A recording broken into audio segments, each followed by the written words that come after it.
What's up? What's up? What's up, y'all? In your Zulu, we are here with the R.A.U.L.I show.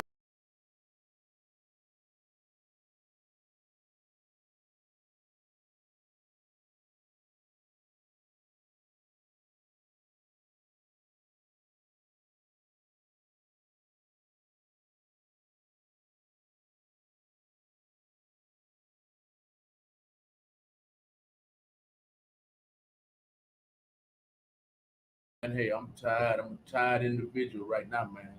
Hey, we had a long night last night. You already know we went to see Miss Amanda Seal Yeah. at the Improv. Oh, that's dope. That's dope. Yeah, she was live, man. She Huh. she I thought it was gonna be all comedy, but like I told you off camera, she's very politically inclined Huh. and spoke a lot about stuff that a lot of people don't know about Huh. and stuff that she gave a lot of reasons why she wants to be a politician so she can straighten some of the BS out. So yeah, Shout out to Amanda Seals, man. Malk says you was certified, so sound like you gotta be certified. That's it. That's it. You know what I'm saying? yeah. Well, we're gonna do the how we normally do it here at the R.A.U.L.I show. We're gonna do the recap of the last couple episodes, just to give you a reminder of what it is we're about, what we did talk about, and then we're gonna lead into some topics, and then we're gonna lead into the main event with Wes over here. Wes, go ahead and introduce yourself right quick. Tell them who you are, man. This the people's agent right here. Y'all got a G on here, man. Tell them who you are, Wes. How's everything? As you already heard, I'm Wes Miller. I'm originally from the Bronx, New York. Former Marine, came to Houston. Was part of the Houston Fire Department for a bit. Started doing real estate. Shortly after, I had a brief stint with Amazon. I think as most people that lived in the at one point in your life, you worked with Amazon. Yeah. And then if you work with Amazon, you definitely got fired from Amazon. The company's so nice, your boy got fired twice. The first one was considered fraudulent. The second one, I definitely deserved it. It was cool, you know. But shortly after, I wound up buying the house and had no idea about the process. The taxes were crazy. Long story short, had to short sell the home. And it's just it's a tough thing to go through. You know what I'm saying? You're facing homelessness. You don't have a house anymore. You don't know what's happening. And it was just something that I wanted to learn more about. And I was talking to this other lady, and I forgot her name. It was in shout out Workforce Solutions. They definitely came through. Every time I need them, they came through. And I was talking to one of the counselors at Workforce. She was like, "What do you want to do? What makes you happy?" You know what I mean? I was like, I like moving around. I like talking to people. She was like, you want to be an actor? I was like, I can't be an actor. So won't and behold, that's real estate. Real estate's legit. Talking, teaching, traveling. You get what I'm saying? It's the whole thing. And I love it. And then stepping into it, you really see how far behind we are, like as a culture. And then if we're behind as a culture, we're even further behind in regards to black men. And that was another huge wake up call. And hold up, Wes. Don't get them yet. Yeah, I'll just say, not on my watch, though. So we gonna change some things up, bro. We have to. You know what I'm saying? So that's my purpose. That's Wes Miller. DJ Spice Knight, what's popping? I'm glad to see you in here. She left a beautiful message on the under my little picture on Facebook. Yeah. She's very loyal. She tunes in all the way from Washington, everybody. Okay. Miss Chris Spice Knight, she says, "Greetings, gentlemen. I have been looking forward to listening to tonight's show." She came back and said after you said you served in the armed forces, and she said, "Thank you for your dedication and service to our country, sir." Tell us, no, thank you. I appreciate you. Thank you. It's you said Miss Chris Spice. Yeah. Miss Chris Spice Knight. I call her DJ Spice Knight because I like her name. That's the DJ Spice Knight right there. Nice Spice. Yeah. Nice Spice. So we're going to do a recap right quick. Wes, feel free to join in. Let me know how you feeling. You know what I'm saying? Last show we talked about conversations with the family. We had Dr. Annette on here. Shout out to Dr. Annette. I got to give you a call. I apologize. Shout out to Dr. Annette. We had her on here, and she's a psychologist.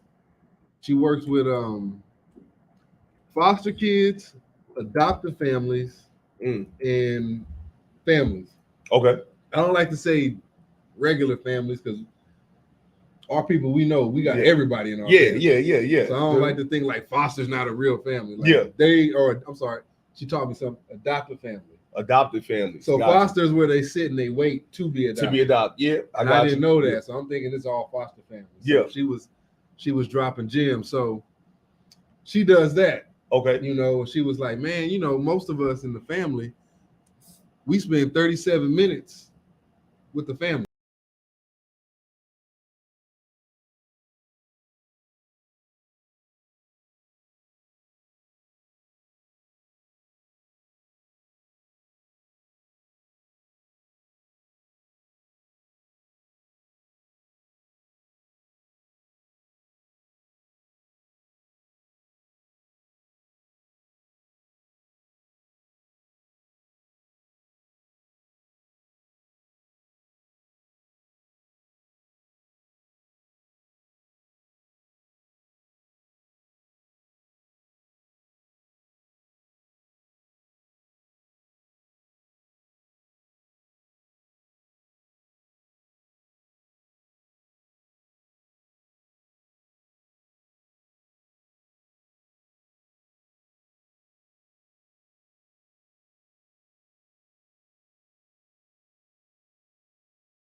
Way it was just like how where we are now. It didn't just happen just a couple years ago. I was having this, talking to this young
the women do. You know what, man? It takes two to tango. It takes Right. two to tango. Yo, Like you said, if you was banging that music, looking for a ghetto chick, a hot girl, you know, all that stuff, you got it. yo, I agree. Yo, I agree. And what I say on that is, I look at it like we try to decide when we're gonna take accountability. You get what I'm saying? If you successful, shot did on solo, nigga, one man. You get what I'm saying? Yeah. I did that all me, self-made. Yeah. But then when somebody says, yeah, but you know, why your marriage fail? Ah, man, because Shorty ain't doing, you know, she not doing it, she not doing what she want me to. It's like, nah, home, but what could you do? You get what I'm saying? And I had to check myself. And it's wild because it was a woman that, it's always been a woman that helped me grow to that next level. Real. But Real. it was, you know, you young, black, naturally, the one emotion we're all in tune with, anger. Yeah. We don't see it as an emotion like shit, and we take pride in it. I black out. You get what I'm saying? Yeah. And I remember I was telling the one lady, and she was like, "Oh, so what else happened to the baby?" And I'm like, "Don't call me no baby. Don't get disrespectful." Yeah. She's like, "Nah, but that's what you're talking about, right? You black." She's like, "You got mad. You didn't get your way. You had a tantrum, right?" Yeah. And I didn't realize, like, yo, it's just, literally, it's just a grown ass town. Here I am, you know, 22, 23. Yeah. It's a grown ass but being prideful about it. Yeah, I black out, I go crazy. Now, all it was I just lacked the emotional intelligence. You know what I mean? Yeah. And the real pride Huh. to say, hey, you know what? Like, this shit ain't really, I mean, my situation is way bigger than you, homie. Yeah. You get what I'm saying? Yeah. And keep it pushing. But I didn't have that confidence. I had to prove myself. Hmm. Oh, you think I'm soft? Bet, let's go. Yeah. You get what I'm saying? Yeah. And it's just like what we perceive as strength and confidence and all this other shit it plays right into white, like, you know, to the government hands, bro. Yeah. All the investors in state prisons, yo, we made it easy for them. You know what I mean? We made it too easy for them, True. dog. True. And we got to take accountability. Like men, we have to be accountable because ain't nobody gonna change me but me. You get what I'm saying? Like, that's it. You ain't nobody in this room gonna stop me from doing whatever I want to do without putting me down. Yeah. You get what I'm saying? Nobody gonna stop. You a grown ass man. Exactly. If you want to jump out there, you're gonna find a way to get out that window. Exactly. You stop you. You get what I'm saying? Like, True. this man admitted he tired. He been hustling, he was up, he doing everything else. Mm-hmm. He's the reason why he's here. Ain't nobody telling, hey, get your ass in that seat, dude. No. Nah. Even if you wanted to, if he was like, nigga, I'm tired, I'm going to sleep in the car. That's where he gonna be. Yeah. You know what I mean? So it's like we have to, if we're gonna take accountability on one, let's take accountability for everything that we can. Exactly. You know what I mean? And that's another topic. You know what I'm Man, saying? and you know, I say that with I've said that with quite a few of them. I had a show about 4 shows back about relationships, and I was like, before you get into a relationship, first off, get to know that person. Like, I'm talking about the first date. Okay. Not 10 years down the line, but the first date, you need to be asking questions. I know Malcolm remember this one. What's your favorite sexual position? God dang. Check me out. Could I get her name first? After you get her name, because think about it. How you doing? What's going on, Bianca? So you like it from the back or like, okay. First 3 dates, you need to know, are you in this for the long run? Okay. Are you in this just because you want sex? Yeah. Do you see me as an associate, a friend? You see what I'm saying? And then from there you lead on, hey, why'd you talk to me? Or why are you still talking to me? Like, I feel like you got to get to know all this. I'm not saying have sex, but so I think I agree. I see exactly what you're doing because I do part of that. But like, and this is my personal flaw in it, right? Yeah. Even with my wife now. Yeah. Our first date, I'm an open book. She's not. But even though, you know, and I asked she when I say the first date, bro, I wound up getting bubble guts. I ate a hot ass taco. Yeah. I had to drop an emergency deuce at HEB. I stole a baby wipes. She tell you like, you all right? I'm like, yo, I'm like, it burns. You get what I'm saying? Like, I'm telling you, this is the first date, dog. You get what I'm saying? But y'all together right now. Even then, like, yeah, we still together. We still together. Yeah. She got poor taste. You know what I mean? but it was just like, even then, like after that first date, if she asked like, do you want to just have sex with me? Do you want? yeah, I still don't really know you. You get what I'm saying? Like I could have asked her a billion questions, but being that I haven't had that time with you, I'm just going to assume you're not being honest. Like my pops told me, if you ever want to be known as a liar, always tell the truth. So she could be as honest as she wanted to be, and it's still like, yeah, if she let me smash tonight, like, yeah, she a hoe. You get what I'm saying? And then that was my immaturity. I know that's not the case. Please don't judge me. I know it's not always the case. But that's how I would have handled it at that point in time. Yeah. It wasn't until I hit a struggle and Shorty responded totally different than what I expected. I didn't go to her, ask for help. She saw me off my game. You know what I mean? I'm usually lively, and she checked me on, yo, what's happening? It kind of kept poking at her, like, yo, you nosy, fam. I finally opened up, and she was like, hey, say no more, I got you. I could, and she went above and beyond for a woman shit that, that she had to. And that's when I was like, oh, like, Shorty a real one. You know what I mean? Yeah. And that, now I'm like starting to get to know. Now I see like everything you was kind of saying before, you standing on it. You get what I'm saying? Yeah. So it's like, even though people answer questions, they still have to be able to stand on those answers, and that takes time, bro. Yeah. Now that was another part to it. I said before you even get married,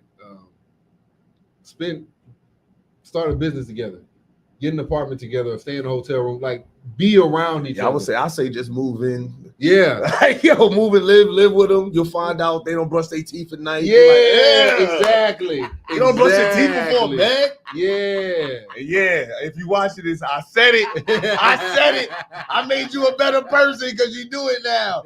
She wasn't doing that back then. Yeah. You're nasty. You lucky I look past it. That's what y'all talking facts tonight, man, because a lot of relationships, you don't know that. You don't know. Facts. You don't know, when they call your mate, your significant other, that means to me that they make you better. They're significant. Bro, yeah.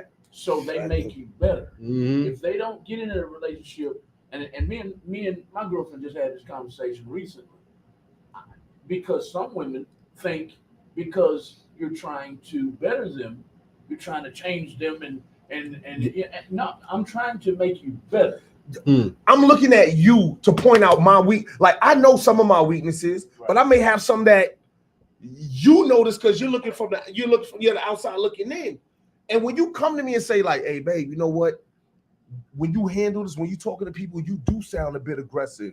Right. I'm like, "Well, shit, that's how I sound." Like, nah, it's yeah. I'm trusting that you're saying this for my well-being. Exactly. So I'm like, I bet. And I tell my oldest, like, she has her little boyfriends or whatever. And my thing is like, but do you see y'all growing together? If y'all not going to grow together, it's death. If it doesn't grow, it dies. Right. And if there's no growth, y'all don't have any plans. Y'all not doing this. Y'all been together for 2 years, but still doing the same. It's like, nah, where's the growth? Where's the planning? What's happening? Right. And I think that's been my blessing in mine. Like, it's always something, whether it's growing in business, whether it's going like, hey, within ourselves, personal growth. Like, I'm not married to the same woman I was 2 years ago. Real. You know what I mean? And it's just like, oh shit, I have to get to know her. But that having to get to know this new person, that's growth. Like, oh, all right, so I can't get away with that no more. So we're not cool with farts. All right, no more Dutch ovens. All right, cool, gotcha. Like, that's some brand new shit. But all right, whatever, What we got over here? Relationship is a team, as there is no one word, there's no I in the word team. Communication is to a healthy relationship. Everything takes hard work and dedication for success. Cheers to that. Come on, pick it up. Yeah, true. Cheers to that, man. That's true. Nice spice. Hey, I think one of the top things you do got to have is communication, man. Facts. You gotta be honest with what it is. Healthy communication. You gotta have that. Like, you gotta be open to be yourself and say how you feel. I was in a group chat or some kind of group thing earlier this week, and the lady said, when I'm talking to my husband's talking to me, and he might tell me to do something, I tell him, like, let's just for example, we say, hey, I need you to pick it up on the housework, and please. And she might, well, what I heard was I don't work enough. And then you got to come back and say, hey, I didn't say you don't work enough. I just say I need you to pick it up more. I appreciate what you're doing, but just for an example, that's healthy communication, bro. So if you're saying something to your spouse, your significant other, as you saying, say it and then tell her to repeat back to you. What did you hear? Like when you like what you just said with your woman. You talking to people kind of crazy. Well, this is how I talk. You had to tell her, hey, I'm with you, but you're kind of aggressive. Yeah, this might help you bring more bees to the comb, whatever. You know what I'm saying? You know, so when you communicate, go ahead, Mike. What you want to say? In relation to what you're talking about, Mm-hmm. I just saw an Instagram reel. I think it was yesterday. The woman made a reel and she was talking to women. A woman made a reel and was talking directly to women. Yeah. And she said, "Why is it that y'all go to work and your boss says, ooh, you need to tighten up on this, you need to do better on that. You say, yes, sir, simply. But your man says it, and you ain't the boss of me, and you rolling your neck, and you're doing all of this and doing all that. Why is your boss more important than your man?" You know what? And you know what? And I 100% fact. And on the inverse, I remember the old school argument was when the father was the one that would work, he'll come home and the wife says something, he'll take everything out on the wife, everything out on the kids. And the wife and the kids are looking like, you ain't beating up them white folks at your job? Man, extend that same patience to us. Yeah. So it's just like, and there was a couple of times I got to check myself because I come home tired, but I be tired at work. Yeah. You get what I'm saying? Yeah. But it's like, all right, I'm gonna keep this hustle going, dealing with folks talking to me crazy, but I'm still able to keep that smile going. Yeah. Get home, and the first time, and it be love. You get what I'm saying? Yeah. Daddy, like, get out of here. Let me get some time. Like, you gotta check. Like, I have to check myself too. It's like everybody deserves that. It's sacrifice, dog. Yeah. Like that's all it is, man. Like, how much are you willing to sacrifice to make sure that your partner's good? If y'all both willing to do that level of sacrificing, it gets to a point where y'all not really sacrificing a lot at all. Yeah. Because I'm taking care of you. You know what I mean? My needs is being met. You know what I'm lacking. You got me. So now I don't have to, it's not a sacrifice anymore. Now, I mean, I walk into the house, kids is down. You give me my 15, 20 minutes. Yeah. Go to the bathroom, play my Nintendo Switch real quick. Yeah. You know what I mean? Come back out. Now I'm in daddy mode. So it's just like, it's no longer, I don't look at it as a sacrifice. Real. So it's just like, it's teamwork. Yeah, it's teamwork. Nice Spice was right. It's teamwork, bro. And I agree with that statement, man. Yeah. I used to tell my mom, as parents, we got to stop beating the shit out of our kids, but not beating the shit out the enemy. You know what I'm saying? I think that sent the wrong message for a long time. Right man, right now. Yeah. But I was just joking. I have no beef with random white men. Yeah. It was just, but I get what you're saying. But anybody who's coming at our kids wrong, black, white, Mexican. If we quick, and I'm not just saying slap them, but in any kind of way, I think we taught our kids to be like, listen to me. If you don't, I'm gonna smack you. I'm gonna spank you. But like he was saying earlier, when I go to work, my boss might talk to me crazy, and I'd be like, all right, I gotta hold this in. And like you were saying, we come home and take it out on the family. Yeah. So I think all around is a culture, especially in our culture, we got to balance that. Yeah. Oh, big facts. We got to balance that, man. If we can go this hard, if we can go hard on our family, a unit of people that love us, that'll cut for us, that'll do anything for us, and when they say something, we get pissed off, we should get that much more pissed off at somebody outside the family. And I think we got. Go ahead. What you gonna say? No, I'm trying to. Like I have a lot of girls. Yeah. So I don't think I've ever had that like, and I can ask the girls like if they ever felt like there was a situation where I didn't ride for them the way I should have. Yeah. I personally don't think because we're very open and a lot that some of those things you're talking about is what I practice now. You know how like they say the older sibling got a totally different parent than the younger ones. Yeah. My older one got that one you described earlier. She's 21 now. Though. Yeah. You get what I'm saying? Now my younger is 3, and I allow him to ask why. Know what I mean? Now there's certain times where he asks why. I'm like, hey, this ain't one of them situations. Just do it. I he's learning when to ask it, but it's like that's literally like to me one of the most powerful questions you could ever ask. True. Nigga, if you ever ask, hey, we about to go slide on these niggas. Yeah. Why? Huh. You know what I mean? And force somebody to tell you why. Yeah. Some of these kids are sliding on people, don't even know why. Just the OG told them. Yeah. Yo, don't rock with them. Yeah. Why? I mean, because back in 97, these things like, no, why? Yeah. You know what I'm saying? But we don't even know. So we can't answer it. So it turns into, because I said so, like, nah, challenge yourself to be better. Exactly. I mean, so yeah, he asked me why, and I tried to play the game with him, keep answering till I run out of answers. That's like, all right, yo, we're done. Like, just pick your shit up, bro. Like, go. You get what I'm saying? Pick up the G.I. Joe. But it's like, challenge yourself, man. Yeah. Like, don't, like, that question's too powerful to strip it away. True. You know what I mean? If most of our young boys just started asking why, you know what I mean, to the ones that's putting them in dangerous situations, exactly. Instead of just blindly following, like, nah, man, like, ask why. If it don't feel right in your heart, ask it. Ask why. You know what I mean? You gonna hit some bumps in the road. Yeah. You know what I mean? Depending on who you ask and when, you're gonna have to learn the timing. Yeah. But ask it, bro. You always like, that's how I feel. Yeah. No, I dig that. That's a good question. Yeah, I know we totally went off the rails with that one, man. I know you had some questions. My bad, bro. You good, man. I warned you. No, you good. That just really go back to what. Go ahead, man. Reintroduce for those who are just now tuning into the show. Okay. Make sure they know exactly who's here tonight.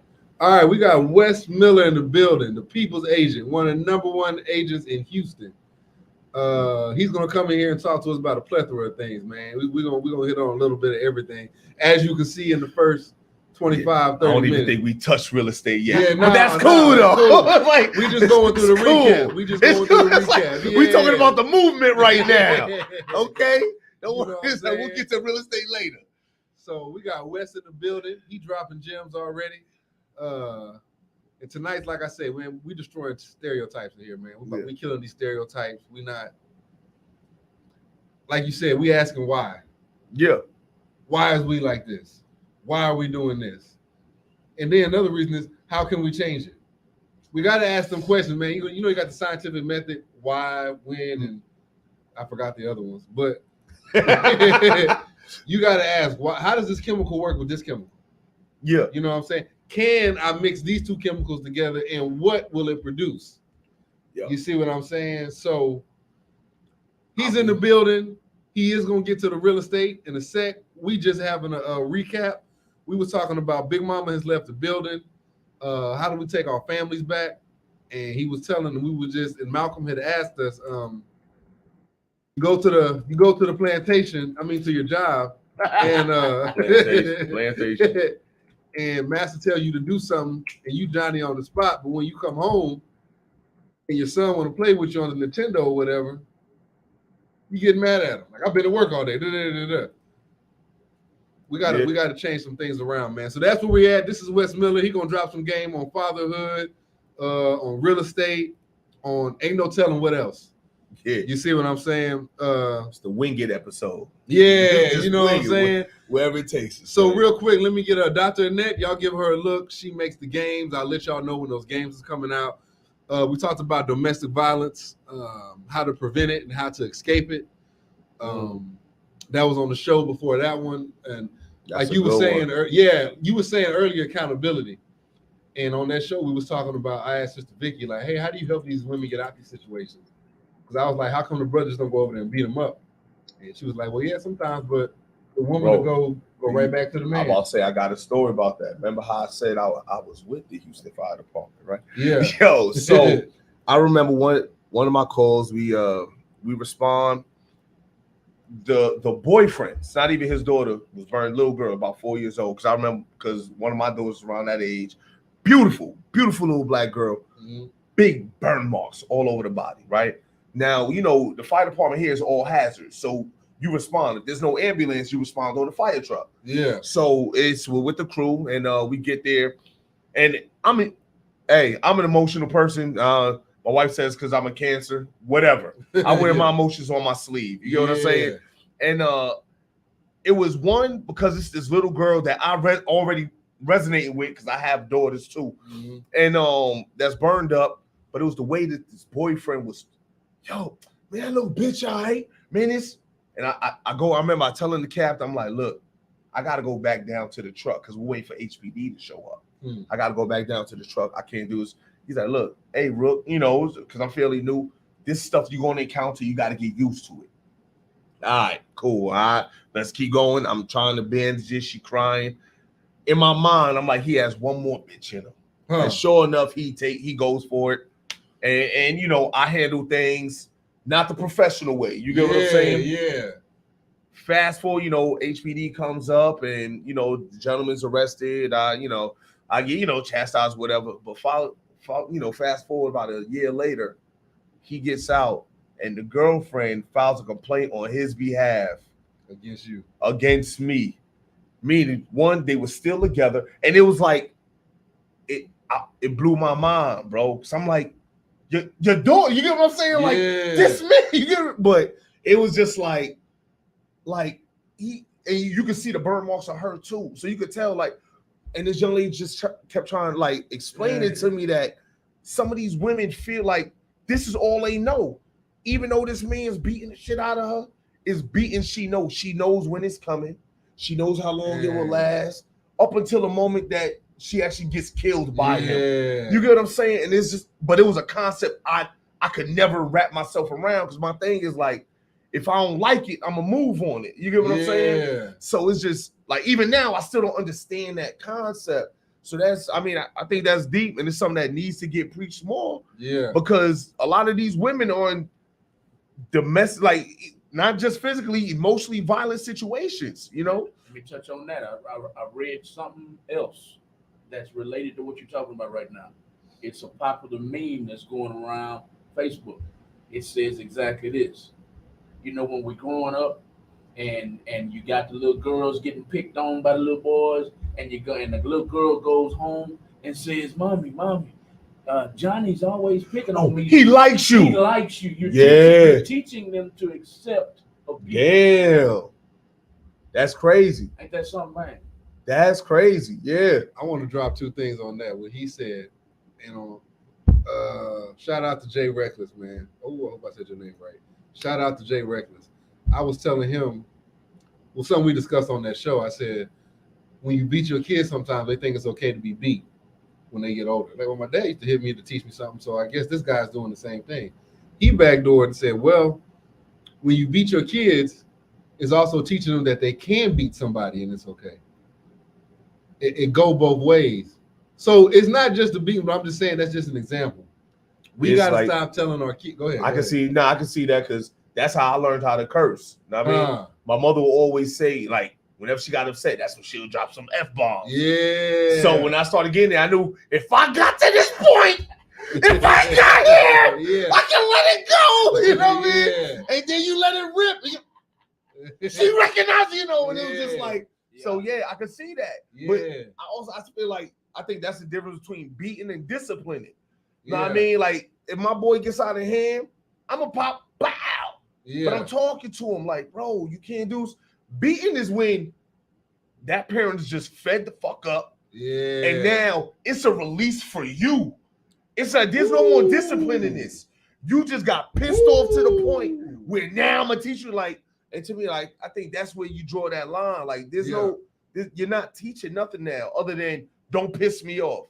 And if that's the lesson you teaching, of course, when that boy grow up, it's, oh, you pissed me off, you get in these hands. There you go. You get what I'm saying? So I could see that. Yeah, that's crazy. You know what I'm saying? So, whatchamacallit? Just going back on that, man, I hope y'all take that and just think about it, how we raising our, because it started, like I say, man, the tree will go crooked if you plant the seed crooked. You know what I'm saying? Say that again. The tree will go crooked if you plant the seed. I mean, the tree will grow crooked if you plant the seed crooked. So if you plant that joint on a hill, your tree gonna be like this. You plant it on top of that mountain, it's gonna go straight forward. So we just gotta plant these seeds correctly, give it the correct water. You know, if you don't give it enough water, you might get dry apples. Worms coming out right when you pick it off the tree. You know what I'm saying? It shouldn't even be like that, you know. So we just got to watch how we play in DC. Like you said, what we do now is what we're going to have in the future. Facts. Yeah. We're talking about hot boy, hot girl. Matt, don't they got hot girl summers now? Yes. I just thought about that. Don't they? Oh, we going to have, I forgot Yo. who the ladies' names who made these songs, but They I ain't important. Yeah. And what's crazy about them is like their personal accolades are insane. One of them, I mean, college graduate, you know, like it's the same. Like I like it for our generation with Beyonce. I need a soldier. Bitch, you married to Jay-Z. You know what I mean? You married the business. I ain't a businessman. I'm a businessman. Yeah. He ain't a soldier. Yeah. He said he a businessman. Yeah. You get what I'm saying? Yeah. But you got T.I. up in there. You got Lil Wayne up in there. You got people that look, you know what I mean, Thugnificent, everybody else. Yeah. So it's just like it's tough, bro, because it's us doing it to us. Yeah. You know what I mean? And it's just it's tough, man. Like, I don't know. No, I agree. I think we also got to separate that realm from the realistic realm.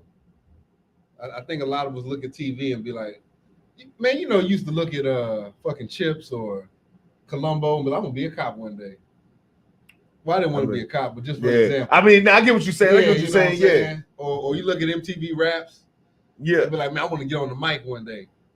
I feel like if we had more doctors or scientists to look at that made it cool, we might want to be a doc one day. So it's crazy what you just said when you saw about how we could save. So one thing I always realized was we have to start accepting, like, when we become successful, we get away. And mind you, you get away for your safety for a reason. But how we discussed it earlier, like I have to, you know, you got your underground rapper that's gonna keep it real but remain underground and broke-ish. Yeah. Or you might Drake it up and become a pop star, get to that level that you need to be, but use your new resources to come help out those below. Yeah. But you don't realize where it's coming from. And with us, now we do have the doctors and all of these, you know, profound people doing things, but we don't even know where it's coming from. They need to start letting it know where it's coming from. True. You get what I'm saying? True. Like, yo, nah, this wasn't an NBA player that built this. Know what I mean? This was that heart surgeon, know what I mean? Doctor whoever. You get what I'm saying? And it's just like, but they rather, you know, they remain anonymous because it's like, nah, you know, let niggas know you gonna get this drama. It's like, nah, you gotta start accepting that, bro. Yeah. So at the end of the day, like when we in these situations, we don't really want to be, some people comfortable there, but a lot of us want to feel safe too. You get what I'm saying? We want a way out. We just don't know how to get there. And everybody says the same thing, man, just Google it. Like, bro, like it's not that easy. True. You get what I'm saying? Like, nah, you don't even know what you don't know. Bitch, come back and teach me. Yes. You know what I mean? And it's just like, but I don't have, and then when you young, you know what I mean? It's different. Like nobody that speaks your language. When I say your language, I refer to myself. You could have come back to me and say, hey, you know what, young Wes? Listen, you could go to school, you could do. I can't even, you might as well be speaking German. Like, I know it's tough for you out here, brother. Like, no, you don't. Shut up. You get what I'm saying? But the ones that do speak like you, that, you know, that did make it, they come back, they either gonna try to take advantage of you and get you. You know what I'm saying? And it's just like, nah, we need just more representation. Like, don't be afraid. Like, at the end of the day, we want more. We want better. Yeah. You get what I'm saying? Oh, they just gonna destroy it. Well, fuck, like, once we get used to it, once they get used to it, they won't destroy it no more. Yeah. You get what I'm saying? Like you gotta give kids nice shit. I want my kids to grow up with nice shit to the point where nice shit ain't nothing to them no more. Exactly. You know what I mean? Exactly. And but you gotta expose them to it, bro. Real. You know what I mean? It's just like nobody wants to take that chance, take that risk. And that's why I was like, nah, that's why I hustle. Like, cause my goal is to do that. I know they're gonna destroy the community center I give them. Cool. They're gonna have to live in that little shitty thing for at least a few months. Learn your lesson. And then I'm gonna fix it back up. Like, yo, you destroyed it again. Y'all know what's gonna happen. I ain't coming back here for a year. You know what I'm saying? But you gotta give. Yeah. Nobody wants to give. You know what I mean? It's just like true. It's different, bro. Want to say something out? Nobody wants to give. I wanted to expound upon that. Mhm. Most people with the knowledge withhold the knowledge.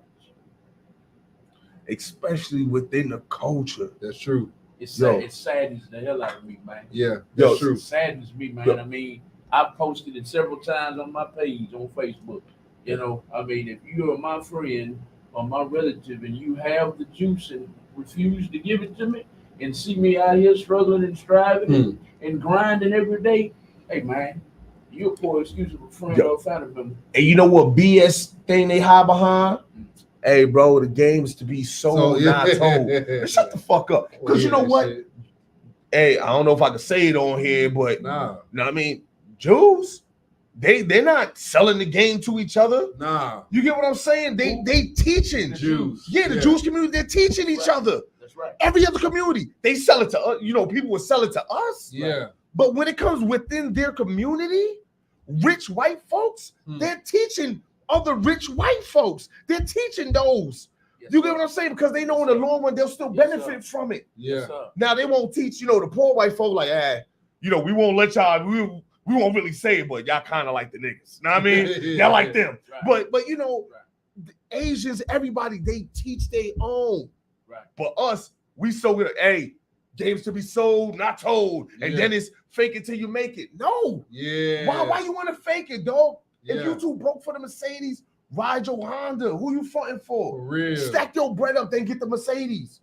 Right. So I always like those two sayings I hate, fam. Yeah. Nah, if I got game, I'm gonna teach it to you. Yeah. Just because I told it to you doesn't mean you gonna apply what you know. But at least I know in my heart, I did what I could. Yeah. You get what I'm saying? Like, nah, bro. Like, these people are different, man. That being said, listening audience, we spread the wealth over here. Ain't that right in y'all? Oh, yeah. Any chance we got. Spread the wealth over here. There is no crab in the bucket mentality here at Real Talk 100 Radio. If a crab does crawl up in the bucket and does not want to share the wealth, we're kicking him out. Yeah. We're kicking him out of this bucket. So that's what this show is about tonight. Let's recap one more time before I give the microphone back to Inyar Zulu and Wes. Tonight, we're going to be talking about building a village is what this show is all about. And tonight, we're talking about real estate. With Wes, we're talking about relationships. And I'm sorry, I'm getting off subject. It's not relationships, but we're talking about fatherhood. We're talking about a little bit of everything. Pretty much, this the freestyle episode. Yeah, we're talking about a little bit of everything. But I will segue just on the games to be sold. Like when it does come to ownership, I hear my people say it all the time. Hey, you know, my credit's not high enough. I have a 600. Look, there's loans out there. I tell everybody, look, first thing you do not do online loans. Don't do no Rocket Mortgage. Yeah. Speak to a lender, right? First thing, and whenever somebody comes to me and they ask, hey, so what do I have to do to get home? I tell them all the same thing. I have a group of lenders, and I wish I had the list with me so I could have sent it to you, but we'll do that later. It's okay. It was like a list of lenders that teach. So first thing I say, hey, call this lender. I'm gonna let them know you'll be calling, and this is the situation. You want to try to get a pre-approved. One or two things going to happen. They're going to say, hey, you're pre-approved for $185,000, $200,000, right? Yeah. Okay, cool. They may not be what you want. You ask them like, hey, what do I have to do to get to 300 or 400 or get a better interest rate? Know what I mean? And that's a step you take. Or they'll say, we couldn't pre-approve you now, but this is why.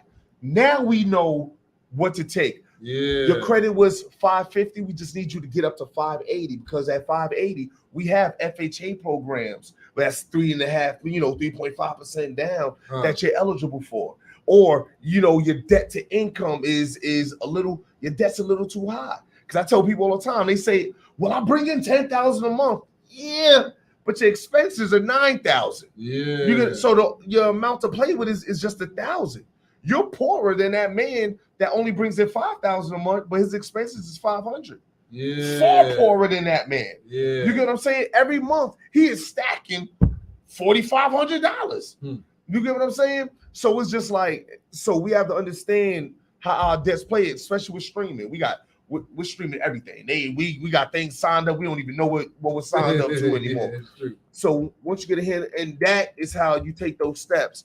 And once you get those steps going, it's like so many routes. When it comes to investing, you don't even have to be licensed to be an investor. Then you have, that's a whole nother section because you have tax liens. You have like, it's like you have so many different types. Like, it's crazy, bro. Yeah. On that note, we have Chris Spice Knight again, and here's her comment. She was giving you props for what you're saying. She said that she got her money with family, helped her out, and she said taxes are her worst enemy. Some of her family's passed away, but she's proud of the choices in the discussion. You know what I'm saying? I prefer to teach anyone. I didn't get that one. I prefer to teach anyone. Oh, my glasses don't work that good. Yo, learn. No, I can see it. Oh, okay. I know. That may just me. I know I'm big. Hey, you know what? And I appreciate, and I definitely want to like speak to you outside of this. I want to pick your brain, because anything that I can learn from you, I can pass on. If I could be a service of you somehow, please, by all means, like, look, let's do it. Like, it's all about like build bridges. Because at the end of the day, man, it's times are about to get real hard. Like, get already hard. We got to build as many bridges as we can. So I definitely look forward to talking to you offline and bringing something back to the show. Like, do something together. You know? Yeah, I dig that. I agree with what you said, though. I don't think we teach those who want to learn enough. You know what I'm saying? I think we let some, and I'm not saying, I ain't saying you got to tell everybody everything, because sometimes some people don't know how to handle information. Mm-hmm. They might take it and abuse it. Sometimes you just run that risk. But I do think for those who are out there seeking the knowledge that you see putting the work in, give them some game. Well, you know what I'm saying? And stop hiding that shit. Like, in our community, we will hide the fuck out some shit. Yo, and if they're not hiding it, like, and I noticed, like, because I told you I took a step back because I wasn't doing the investing. I was just worried, buyers, sellers, leases, the market turns. So I was like, I had to get back to that, that plantation life, right? And while I'm there, every once in a while you meet somebody that's eager, like, oh, I hate this position. I'm like, how do you have a plan on investing in yourself? Yeah, I want to rap. How many songs you got? Or I want to do real estate. All right, well, let's talk about it. But one thing I noticed is, like, and it's funny because it really is us, bro. When people see you on their level, that's who you are. I see like you in this job with me. Who are you to tell me anything? And I had to tell him, like, young man, I won't be in 2 months. All right, you get what I'm saying? True. Like, but that's not going to stop me. Like, hey, I feel you. But if you ask me a question, I'm gonna answer it to the best of my knowledge. If I can, I get you the answer. You're bringing up something else, though. I agree with that. When people see you, they see you for who you are. I think we got to we got to invest more time in ourselves. Go invest time and money in ourselves. I had to do this with myself, man. We'll spend money on weed, drink, going out, clothes, so on and so forth. But like you said, that man who wants to be a rapper, well, how many songs you got? Where are you performing at? You got places where you only got to pay $25 to perform. You might not get paid back, but you might get noticed. You get that audience. Yes, and you get that practice. So when it's time for you to go on that big stage, you done got the little wiggles out. Yeah. You know what I'm saying? But it's my bad. I didn't mean to cut you off. No, go ahead. It's so far gone, and it like that's not even reality to them. No, yeah, like you know how, like when you was a kid and somebody asked, like, what do you want to be when you grow up? Yeah, that kid, I want to be the president. Then you hit 5th grade, 6th grade, you done got suspended a couple times. Yeah, now I mean, somebody talk to you about being a president, you like, man, get out of here, bro. Like, I'm gonna try to be a basketball player. Then you hit high school, you realize like you suck. You know what I mean?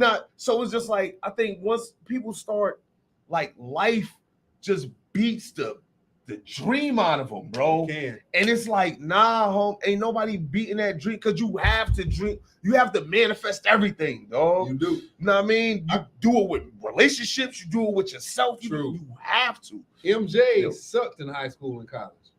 The coach wouldn't even play him. And even in the 80s when he was playing, those of us who remember, he used to get kicked out like the first or second round. It wasn't the 90s. And I'm not knocking MJ. I'm just saying to go to what you're saying. Yeah. In 80, 88, 89, 87, when he was not in the finals. Isaiah beat him, Larry beat him.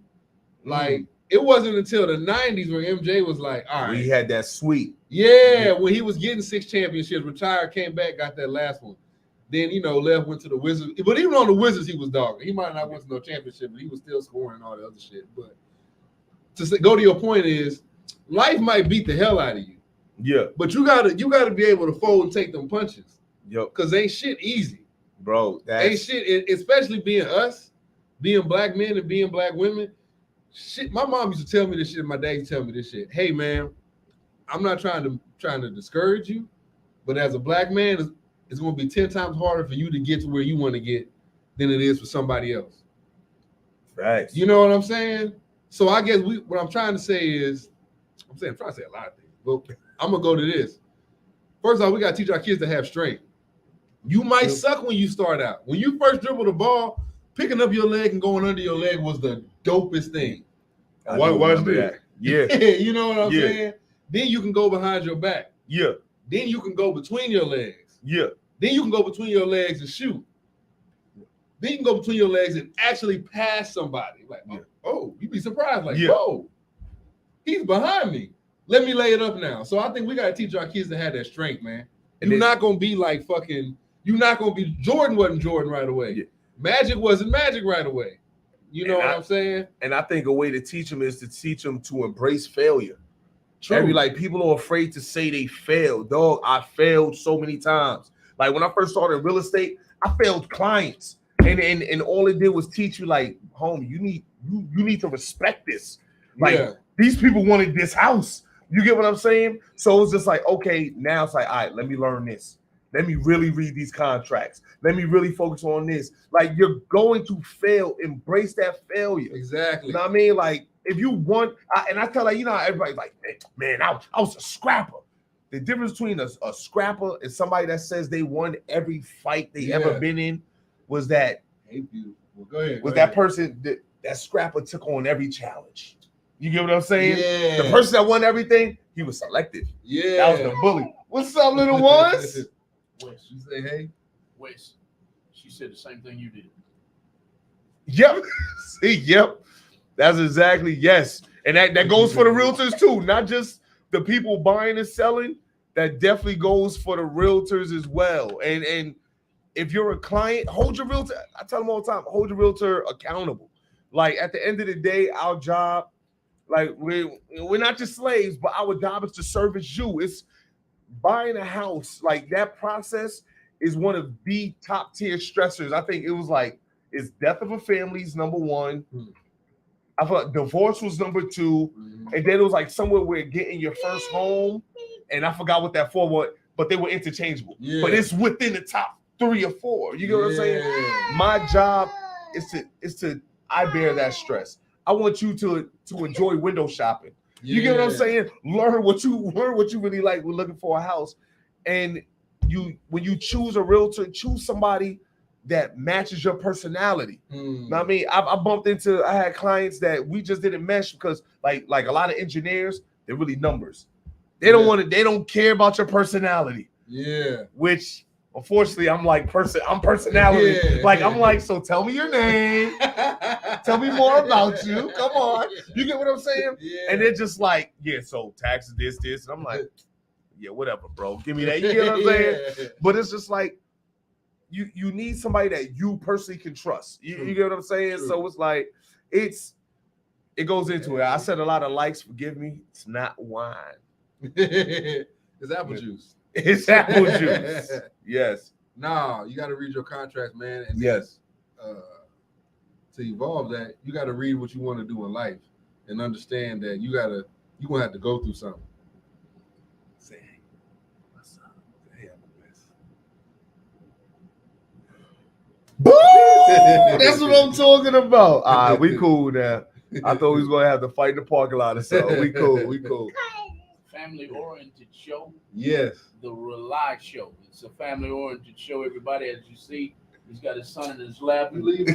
His daughter just left the room. This is the R.A.U.L.I radio show, live on Real Talk 100 Radio. It's spelled R.A.U.L.I because it stands for Rebooting and Uniting Lost Energy.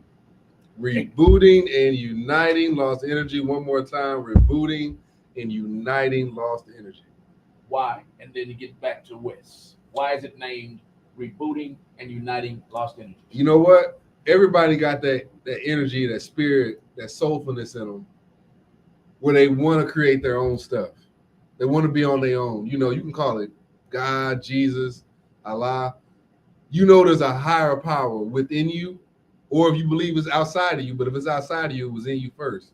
You don't get sick until you sneeze out all the germs, right? So I'm rebooting that energy.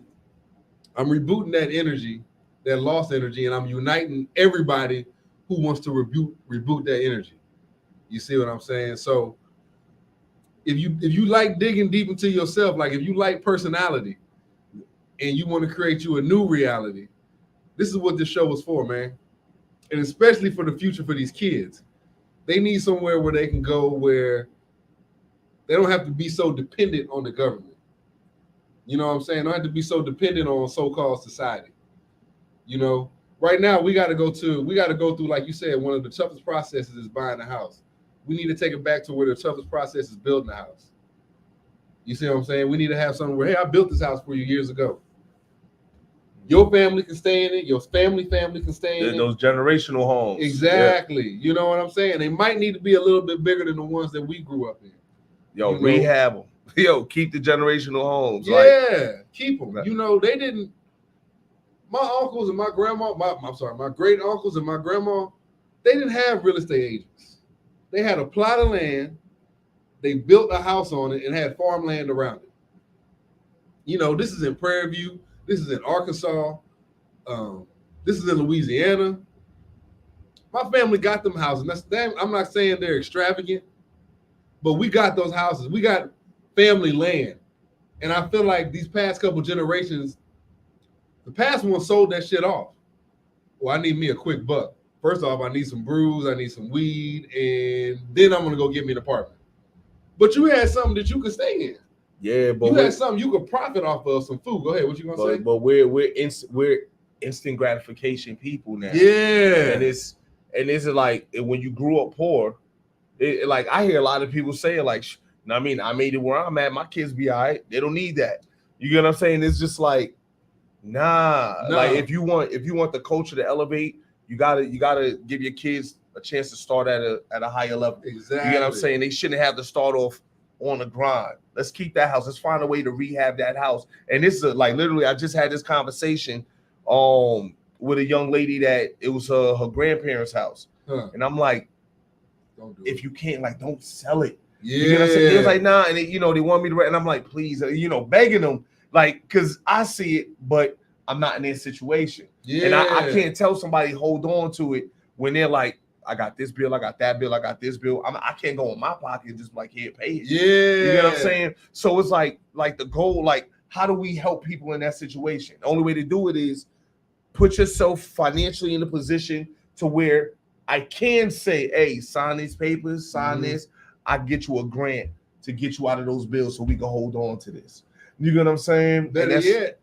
Oh, I'm sorry. No. I don't know what I was gonna say. You good? Wes is in the building, man. He giving knowledge. He knew what he was gonna say. He just forgot. But better yet, create that situation. You know what? We can get together and throw a party. We can get together and smoke something. Let $3 come here. We want a sack. Everybody put in on that sack. I think we should treat that as land. Why 3 or 4 families can't get together and purchase about 500 acres? I just read about a black family. They did that. They bought like 10, 15 acres, something like, Yeah. And it's like, it's happening. Yeah. But it's not known. Like you already understand. The media doesn't want that side of the culture to be known. They don't want too many of us knowing that. Yeah. What they want us to know is, make that ass pop. Yeah. Go get that money quick. You get what I'm saying? So it's like, I really wish I knew the name of that family because that is happening. Like we are making these moves. Shit. It just Go ahead. You touched on two things okay. I want to touch on. And I would like to relate what you said to something else I read. Okay. The listening audience and the panel might not know this, so I'm going to share this. They say, I haven't proven it yet, but they say that the algorithm in the United States is made so that all we hear is the licking booty song and twerking and all that. Like meanwhile, in Asia, especially with TikTok, the algorithm is set for us to see ignorance. Yeah. But in Asia and other countries, they're teaching them some of the things we're talking about: money management and education and higher education, et cetera, things that are surrounded by importance. Yeah. That include intelligence. Yep. Us, everything on the algorithm is ignorance, killing each other, shaking your booty, licking entertainment. Booty. Yeah. That's it. As long as they keep you looking, right. You're not thinking. Yeah. We are not. I remember the first time I left America, like for deployment during the Afghan war. On American news, it was the world's war on terrorism. Yeah. Any country outside of America, it was America's war. America back at it. America. So it's like we know it's two totally different medias. Yeah. We know like there's a system at play here. We understand that. Yeah. I mean, we understand like racism. Racism was created to keep rich people rich. Yeah. That's it. That's all it is. You keep rich people rich. The plantation owners realize, like, hey, dog, these slaves outnumbering us like 200 to 1. So how can we help it? Hey, you Irish, right? Yeah. Like, y'all not us, but y'all kind of us. Yeah. We'll do this. You don't mess with them. All right. They're niggas. But you guys, y'all work this off. Hey, y'all can get this license. Hey, y'all can get this. Y'all can get this land. Oh, Asians come over. Make sure Asians were able to get business loans, get housing, get that. So it's structured to keep poor people fighting because poor whites, they struggling just like we are. That's true. Pull up the next one. Real quick story. Martin Luther King. Everybody said he was powerful and everything. Said he was like weak or whatever because he turned to son. Check this out. Martin Luther King was about to join the poor blacks and the poor whites so that they can make a difference. Matter of fact, that's where the union got their idea from. Okay. Look it up. The union that we got over here now, that was low-key started by Martin's first civil rights movement, not the one they talk about on TV, but his OG civil rights plan, right? So he was getting the poor white, and it started with the sanitation workers. He was like, shit, y'all work with us, and you can go back before Martin too, because but anyway, I'm gonna stick with that. Any black leader that got killed because they were uniting poor people. So what they did was they made a deal with the white ones. They said, hey man, we'll boost y'all pay up and let you run the sanitation departments. You can hire who you want, just as long as you don't mess with these black folks. That's crazy. Look it up. I'm not giving you no job. That's one of the things that happened. Another instance, JFK too. Check this out with JFK. Since you getting started on that, JFK was wanting to work with Martin Luther King, right? His family was. Check this out. Look, one thing you can look at is the money trail. He was like, matter of fact, his people. You from New York, right? Yeah. His cousin or his brother built a fucking center in the middle of the hood to help out black folks. Yes, sir. Another fun fact: before Martin got shot off, he moved into the New York housing projects, to the poorest New York housing projects, and said, hey, I'm going to start right here. And we're going to get it popping off up here. Yo. You say what I'm saying? Do your history, man. Coincidentally, who else was in New York? Malcolm. But they didn't work together, right? Yeah. Not going to get on that. Do your research.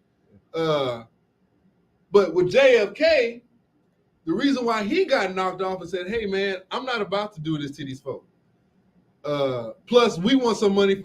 I can't remember the exact story. But the money was supposed to only go to white folks. some of his family, actually, if you research his family, were black, which a lot of them were. And he was also taking money away from the military. Exactly.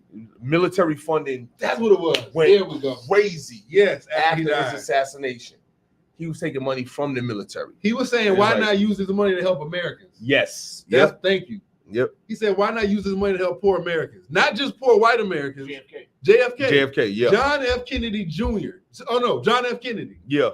Jr. or his cousin, I forgot. But I don't know. Either way, they was all dying. Yeah. They was all kind of, because when he got knocked off, they knocked off his cousin, his brother. Yeah. Because they was all like, yo, I'm not signing this off. They had to knock the whole whole family off. Wiping them out. Death was after them crazy. By death, I mean American. Yeah. It was an assassination plague in this joint. Yeah. So JFK, I can't say the same for Lincoln, but JFK followed the money, y'all. When he died, I forgot who went in. It wasn't Roosevelt. It was what's that? Reagan, I think. Yeah. And even Lincoln was a money grab. Like they say, Lincoln freed the slaves. No, the slaves freed the slaves. Dog. Exactly. Because they was losing. They was losing before we joined that war. You get what I'm saying? But Lincoln's thing was, the North was, they didn't like the climate didn't fit. There was a lot of cotton fields. Yeah. So it was like, we're gonna shut this down. We gotta bring that money over here. Like, get these black folks, you know what I'm saying? Exactly. Our side is losing this war. Black folk, like, y'all want some freedom? You get what I'm saying? It's like, no, we fought for this. It wasn't he just signed paperwork. It's like, you signed up. Nah, we fought for everything. So it's like Lincoln, it was still a money grab as far as I'm concerned. Yeah. But JFK stood on his 10 and said, nah, this is not what I'm going to do. Martin Luther King, they like to play that I have a dream, but they don't play his other speeches. Martin Luther King was a savage. Like we try to paint this picture of Malcolm was just the only warrior. Martin was, Martin was a savage. You get what I'm saying? He definitely preached against integration many times. All the time. Because he realized, he tried it at first, but he realized, like, why are we going to put our children's education in the hands of those that hate them, in the hands of those that want them dead? We're going to put our entire livelihood, our ability to feed our families in the hands of people that want us gone, but they don't play those speeches. They play, I have a dream. If you look at the protest that he was doing, that MLK was doing, he was saying, don't go to these white counters. You got black bus lines here in Mobile, Alabama, and around the country that you can ride. Don't ride they shit. Keep your dollar black. Keep that black dollar circulating. Exactly. He was telling you to go to different stores. So when people say that, he would turn you. You just like you said, man. When you went to over here, it was said it's the war against terrorism. But when you left, you said America's war. Again. Yep, that was war. all it was. Same shit over here, man. When you research Martin Luther King's through their lenses, it's totally different. Yeah, shit. In Florida, they doing it now. The slaves left slavery with new learned skills. Dude, that program, dude, Florida's wilding right now. Let's get this straight. Seminole country is in. Yes, they wilding right now, bro. We attended this. My bad, Mal. Go ahead. I posted that link, and I said, "How dare him say some shit like this?"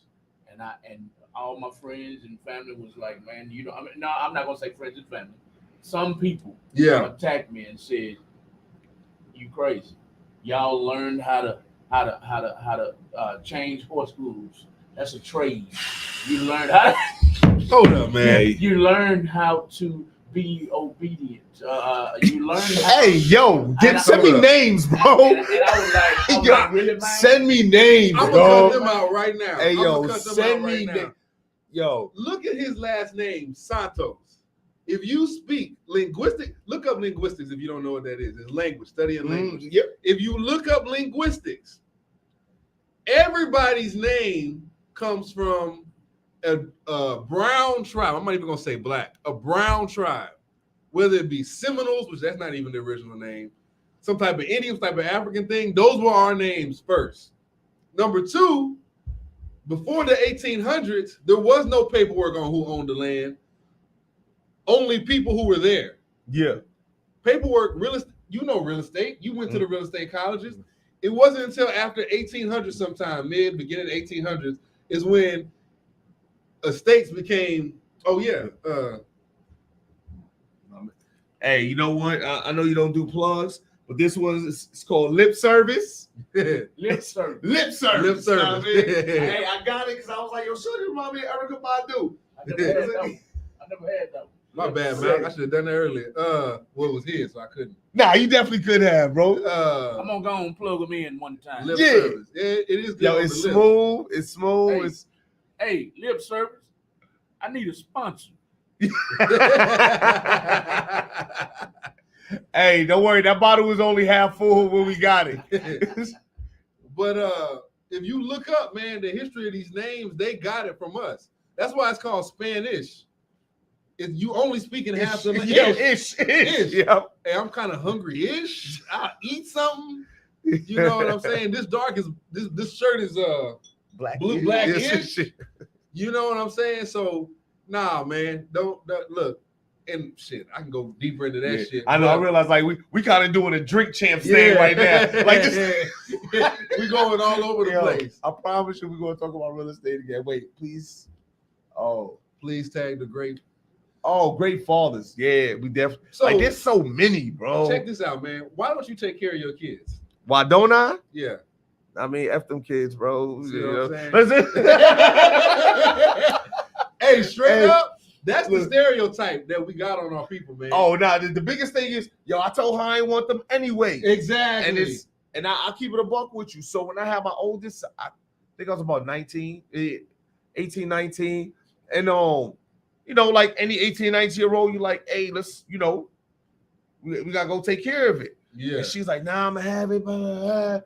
And like my mama would have put me in the dirt, bro. Yeah. She'd have put me smooth in the dirt if I did it. Like, and I'm not gonna say my record is spotless.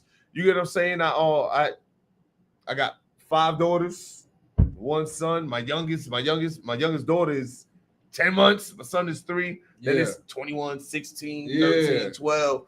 But and while my relationship, my 16-year-old, the relationship is kind of, you know, touch and go. You know what I'm saying? Yeah. And I have a lot of growing on my part to do with that as well. But it's just Can you repeat that? You're talking about accountability. Can you just repeat? Yeah, like there's definitely a lot of account. Like there's a lot of growing. Like so, and just to give a little background on it, it was one of those situations where the mother went above and beyond to make sure that I was out of, you know, I had nothing to do with it. You get what I'm saying? So you know, and you're doing the child support, and then it's like, oh, well, whatever she's spending the money on, boyfriend, you know, she'll always tell your daughter, like, yo, see, he's not doing this, he's not doing that. If you want it, and so by the time I really got to see her, she wanted nothing to do with me. And my thing was like, well, shoot, you in my house, I'm gonna treat you just like I treat your sister. I'm not gonna treat you any different. Yeah. You know, and if she didn't want to talk to me, I still have my prideful ways. It was like, all right, cool. Like, you'll holler at me when you ready. And when I say that, it's like I realize I'm like, nah, like I'm the father, like I'm the adult in this situation. It's not you holler at me when you ready. I really have to, you know, push that issue.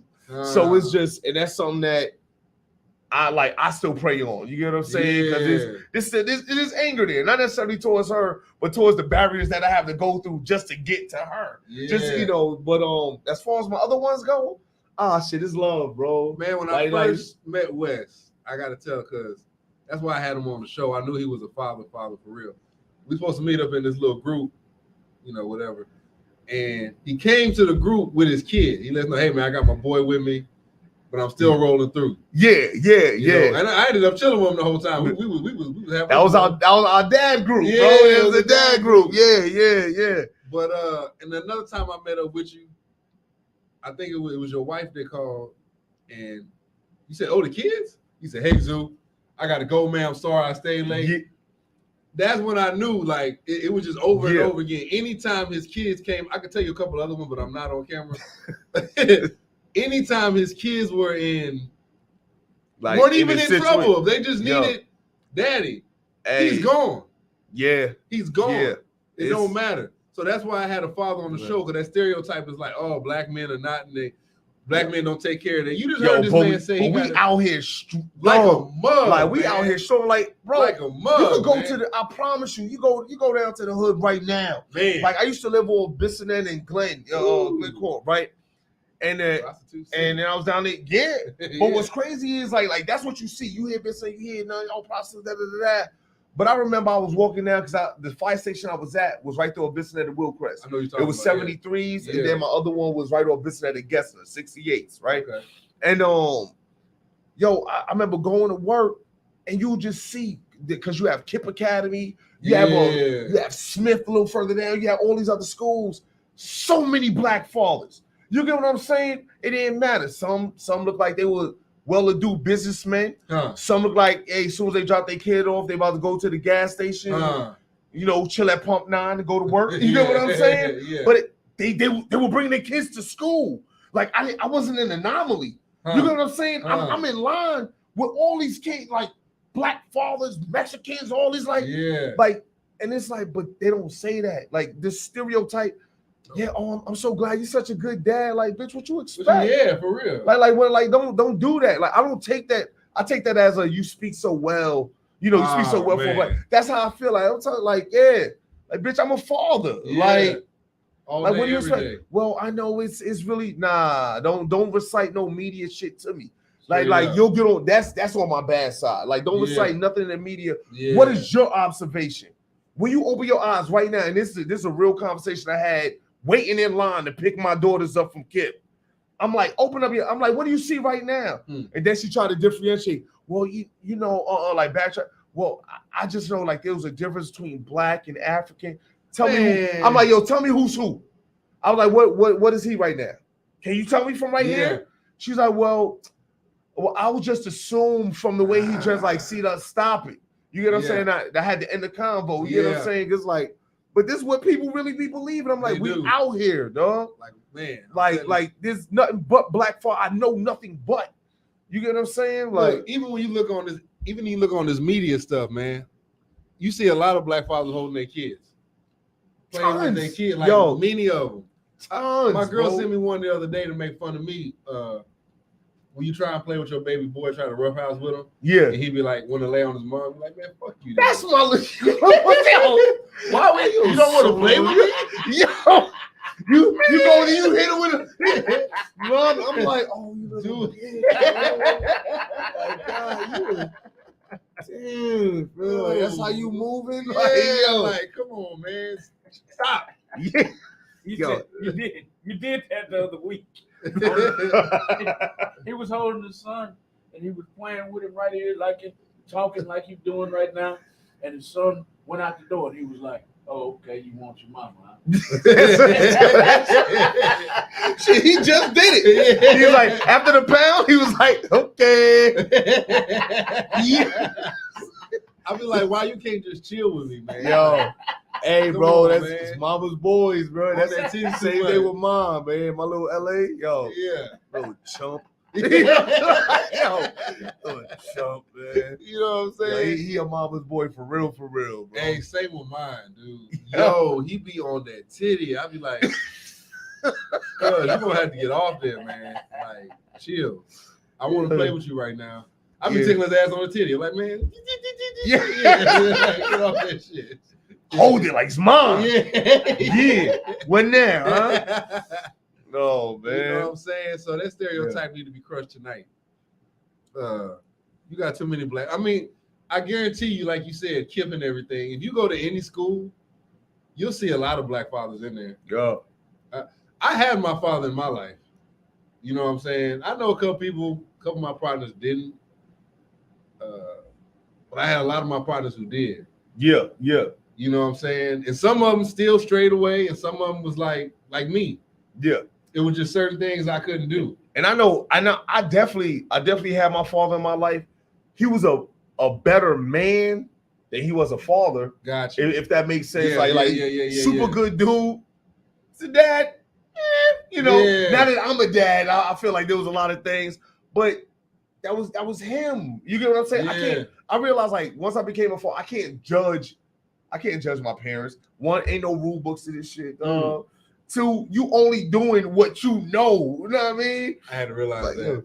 I had to realize that. Yeah, a lot of I get on the elders sometimes, but when after I talk to them, because I'm look, like you said earlier, I asked why. I said, man, why'd y'all do this? Yeah. Why'd you do this? You know what I'm saying? I got battery on. I say, why'd you do this? And they tell me. That's what I knew. That's what I thought I could do. I didn't know I could do A, B, C, and D. Bro, but that's why so many of us need, that's the topic now, therapy now. Because I know with my mother's, upbringing, you know how like black families, they'll keep that molester, that rapist a secret. Like, you get what I'm saying? Yeah. And on my mother's side, that was a big thing. My pop's side, they like and my pops would tell you, like, if they was exposed, they're gone now. Yeah. My mother's side, they're a secret. They're still there. They still have access because you don't want to embarrass. You don't want to bring, especially when, like I said, my grandmama down there was the hood grandmama. You get what I'm saying? Everybody knew her. Yeah. She used to bring. I remember because she used to go to the churches to pray. Dudes would be coming home like after a little stint, and our house was like a little makeshift halfway house. You get what I'm saying? So it was just like there was just like so many things, so much trauma that you grow in. Like my mama went through whatever she had to go through. She moved from South Carolina to New York at 16. You get what I'm saying? Yeah. Whatever she was running from, when it came time to me, she raised me the best way she could. My mama and my mother raised me hard. You get what I'm saying? Like she ain't a hugger. Like you can ask my wife. Like we literally just got to the point in our lives where we like, hey, love you. You get what I'm saying? Damn. We don't.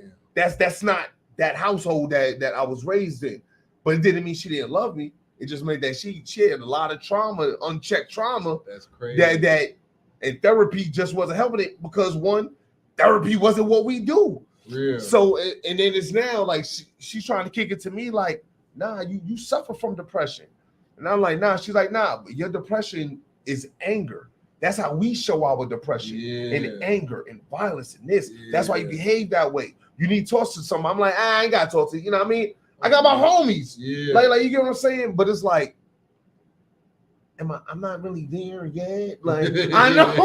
Like, I feel like I'll benefit. I'm not there yet. I'll do marriage, I'll do couple therapy, but I'm not there yet to sit up on the couch and just when I was saying, nah, I ain't letting nothing out right now. Man, that's crazy, man. My mom was similar.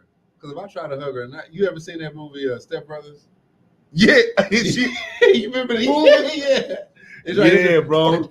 Yeah. Yo. Yeah, fam. Man, when my mom was like that, I would try, but we, like within the last few, even my brothers, because it rubbed off on us. You know what I'm saying? We got to the point that, like, now when we get off the phone, it's like a real, hey, man, I love you. Love you, man. Love you. You know, my dad was really the one who showed us love. To the point was I was like, yo, what the fuck are you doing? Like, you know what I'm saying? That's me now.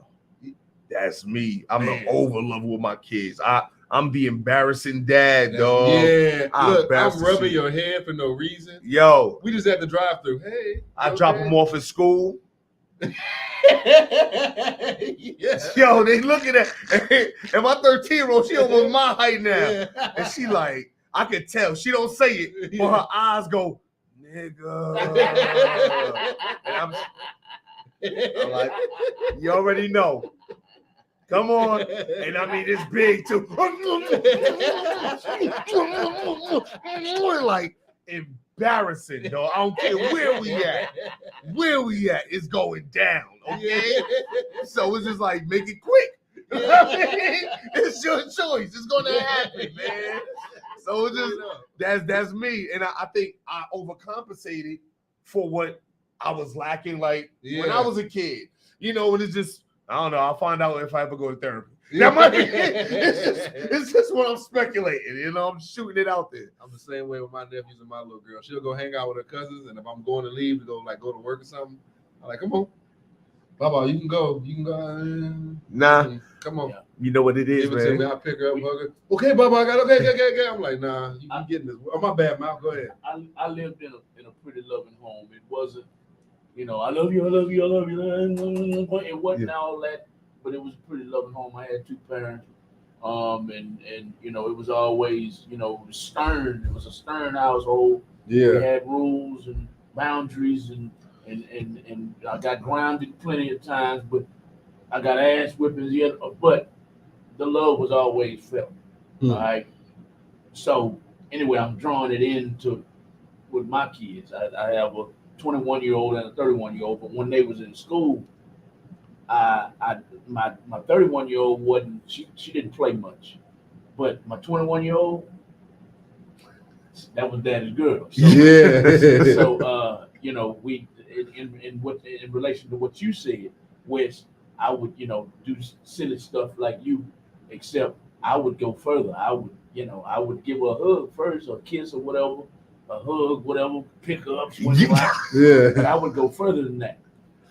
Baby, Oh, you had the vocals. I follow her in the school and she'd be like, Dad! See, yeah.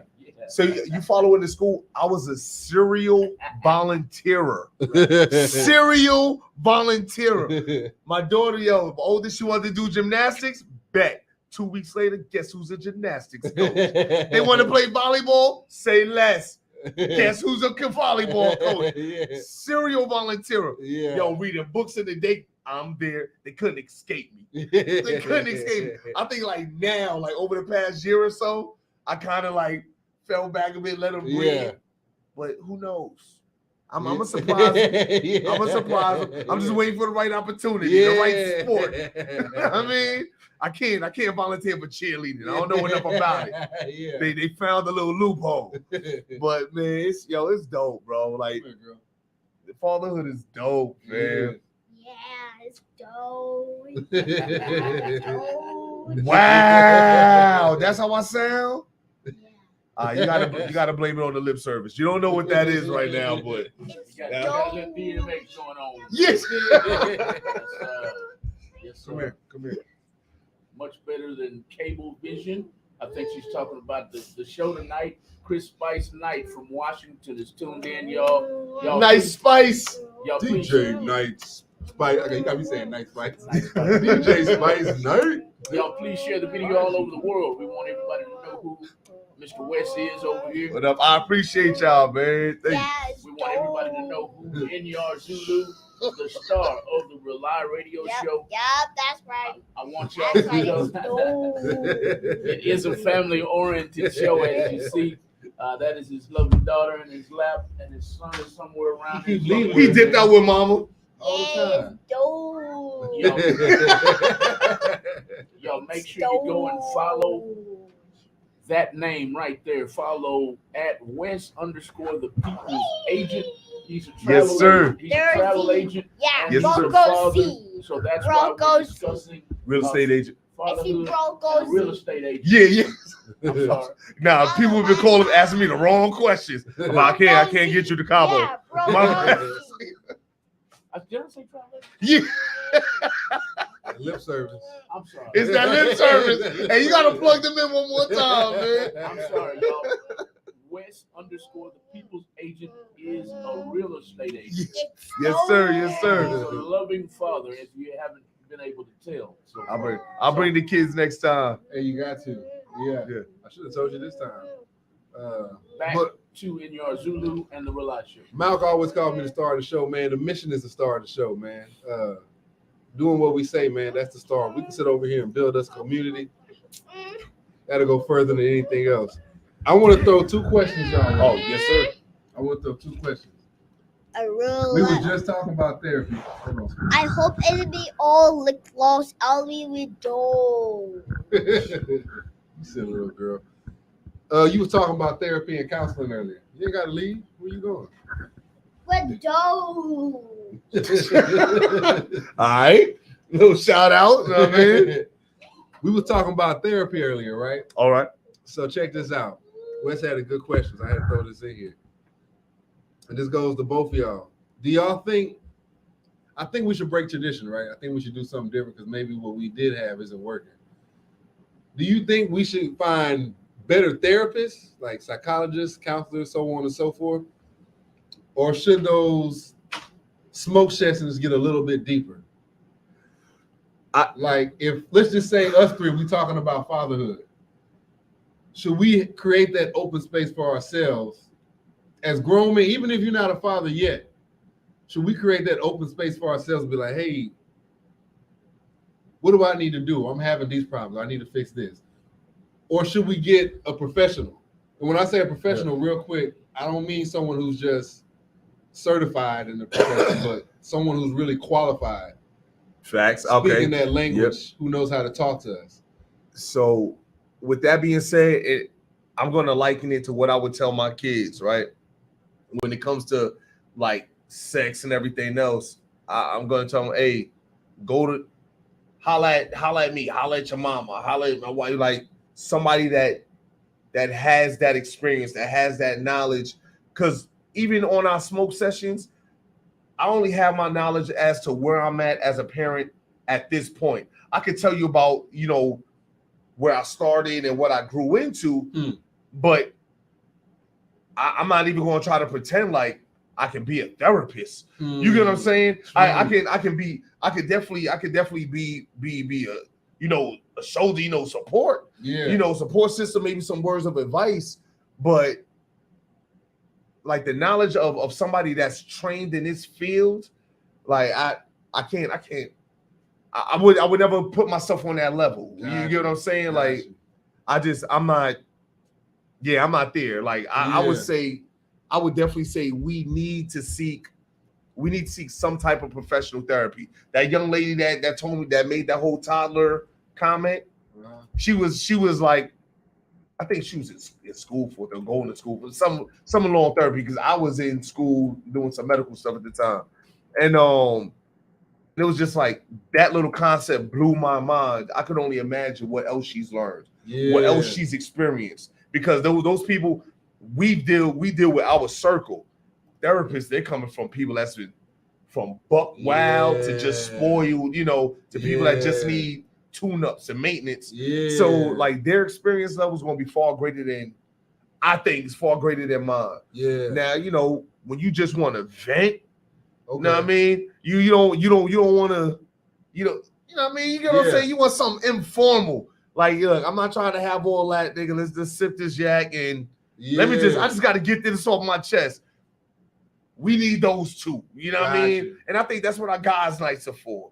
And like low key, that's kind of what this turned into. You know what I mean? That's what this session was, And it was just like, it's like, I think they're both important, bro. True. But we definitely have to make professional therapy accessible and normalized. So it's like they're equally important, bro. What you think, Mike? Ask the question again from me and the listening audience. I was busy over here sharing and everything. Oh yeah, I was saying, in our community, do you think we need to seek professionals? And when I say professionals, somebody who's qualified, not just certified, somebody who really can speak your language and can give you some good, like he said, talk to a whole bunch of people, not just Timmy and them off the side of the road. You know what I'm saying? Do you think we need professional help? Or will those drink sessions or those smoke sessions be enough? Or both, or however you want to. It's hard for me to answer that because I've never, I can't, let me rephrase that. As a kid, my parents took me to a professional, even though I didn't think I needed it. I know I didn't need it. They thought I was crazy because I was sneaking out of the house in the middle of the night and taking the car, so they took me to a psychiatrist. Wasn't nothing wrong with me, and the psychiatrist told them that. But anyway, to answer your question, I think a little bit of both would be good, because sometimes you just need some good old fashioned talking to. You know what I mean? Yeah, straight up. Sometimes you just need somebody who relates to you. Like I think Wes talked about it earlier. I think you said something about you need somebody that relates, Yeah. somebody who speaks your language. Yeah. Sometimes you don't need the doctor jargon. Hmm. Sometimes you just need somebody who, like for instance, me, part of our nonprofit. I want to go into the system. I want to go into the penitentiaries and the detention centers because I was a street kid. They don't want to hear doc. Yeah. Huh. They want to hear somebody. I don't know. Oh, gee, you been here Yeah, before? they want to hear that history Yeah. and see where you are now. Like, oh, I could do that too. Like if OG did that. Right. You know? Right. That's so to answer your question, I think sometimes the doctor, the psychiatrist, or whoever might do a lot of good, but to cement the deal, I think they need somebody to backdoor the doctor that can relate to him. Yeah. Gotcha. Yeah. Gotcha. That's like your regular. That's your regular maintenance. Yeah. Regular maintenance, your homeboys. Yeah. Then when you spiraling, Right. it's like, all right, let me take you to the real shop. Gotta bring you to the dealership, dog. Chris Spice Knight has another answer for you. Absolutely, mental health is real. It needs educated and experienced providers. However, not all therapists are suitable. That's true. More therapists are definitely needed for the people now. More. Yeah, that's true. Yep. I you know what? I think in our community, in everybody's community, I think this depends on how you was raised. You weren't taught to go to the doctor. Only sometimes because you couldn't afford it. So it was like, man, I can't afford that shit. And then sometimes it's because denial. You don't want to admit it. Yeah. Like, man, I don't really need no help. Like we were talking about earlier, when you being conditioned, sometimes you don't even know you being conditioned. So it's great. So two different, like my mother was she medical. Like, you know, she's a nurse practitioner. So when I was going through my phase and I was kind of spiraling, her things immediately go to the doc. But on my father's side, it was, hey, don't take them pills that you get what I'm saying? Don't you take those pills. So my grandfather showed me, hey, you keep it right under your tongue. As soon as they check, you spit that thing out. Yeah. And now, like, in the long run, I'm like, man, I wonder if I did actually take that medicine. Like, would I have gone through all those things I've went through? Or were they on to something? Like, we have such a deep-rooted mistrust for medical professionals. Rightfully so. Yeah. Rightfully so. Yeah. I'm not going to take away from that. But it's just like, that's why we need more of us in these fields. True. We hate cops doing this. Yo, we need more black cops. True. Know what I mean? Don't tell them, nah, you ain't gonna work for the ops. Shit, we took over basketball and everything else. True. They didn't want us in those. Nah, infiltrated, take it over. True. You know, so it's just, and we have to do the same thing with the medical field, with therapy, with everything else, with in politics. Yeah. And that is how the next generations could benefit, bro. Yeah, I agree. I think we need a little bit of both. And I think, you know what? We need growth in them smoke sessions. We can't have Negroes in the session just saying the same old jive. Like, oh, man, you fuck that. You know what? You need plans. Yes. Plans. We need plans. Deadlines. And goals. There you go. Goal. All of that. Exactly. I mean, yeah, I'm with you. 100%. You know what I'm saying? I'm with you. To go to the pills, like you said, I went to a psychiatrist when I was a kid. Yeah. They didn't speak my language. I remember I went to one, and I was switching schools at the time. My parents were getting divorced. I used to actually play with them because I was like, man, you don't know what I'm going through. That's another story. But I told them, and I just wanted to see what they was going to say. Yeah. I was like, man, they telling me I'm speaking white. And this is a white therapist. She said, well, how can you speak a color? I can't stand that. Yeah. Because I'm like, I can go hood and I can go. Yeah. You can speak proper. I can speak proper as a motherfucker. Man, why are you talking white? Man, what is white? Yeah. No, what is that? Just because you have the ability to articulate the English language doesn't mean that it means you're white. No, exactly. It just means I'm educated. Yeah. That's it. That's it. That's all it is. Well, you're code switching. No. I'm speaking for the listener. Right. Like we say, like, well, they're gonna hear me. Nah, that's the problem. You have to speak for the listener. Exactly. How does this listener hear? Yeah. You know what I mean? Not everybody understands. Yo, what's good? No, some people have to hear, hey, good afternoon. How's everything? Yeah, you know? Exactly. A lot of people don't believe this, but I lived in Cut and Shoot, Texas, and fit right in with the mood. I fit right in with them. I'm a comedian. Yeah. I can talk hood, I can talk black neck, as I call myself, Black neck. as I called myself out there. Don't say, oh, we got another redneck. No, I'm black neck. Yeah. I'm black neck. Ain't nothing right about this. Yeah, I'm black neck, and I can talk professional.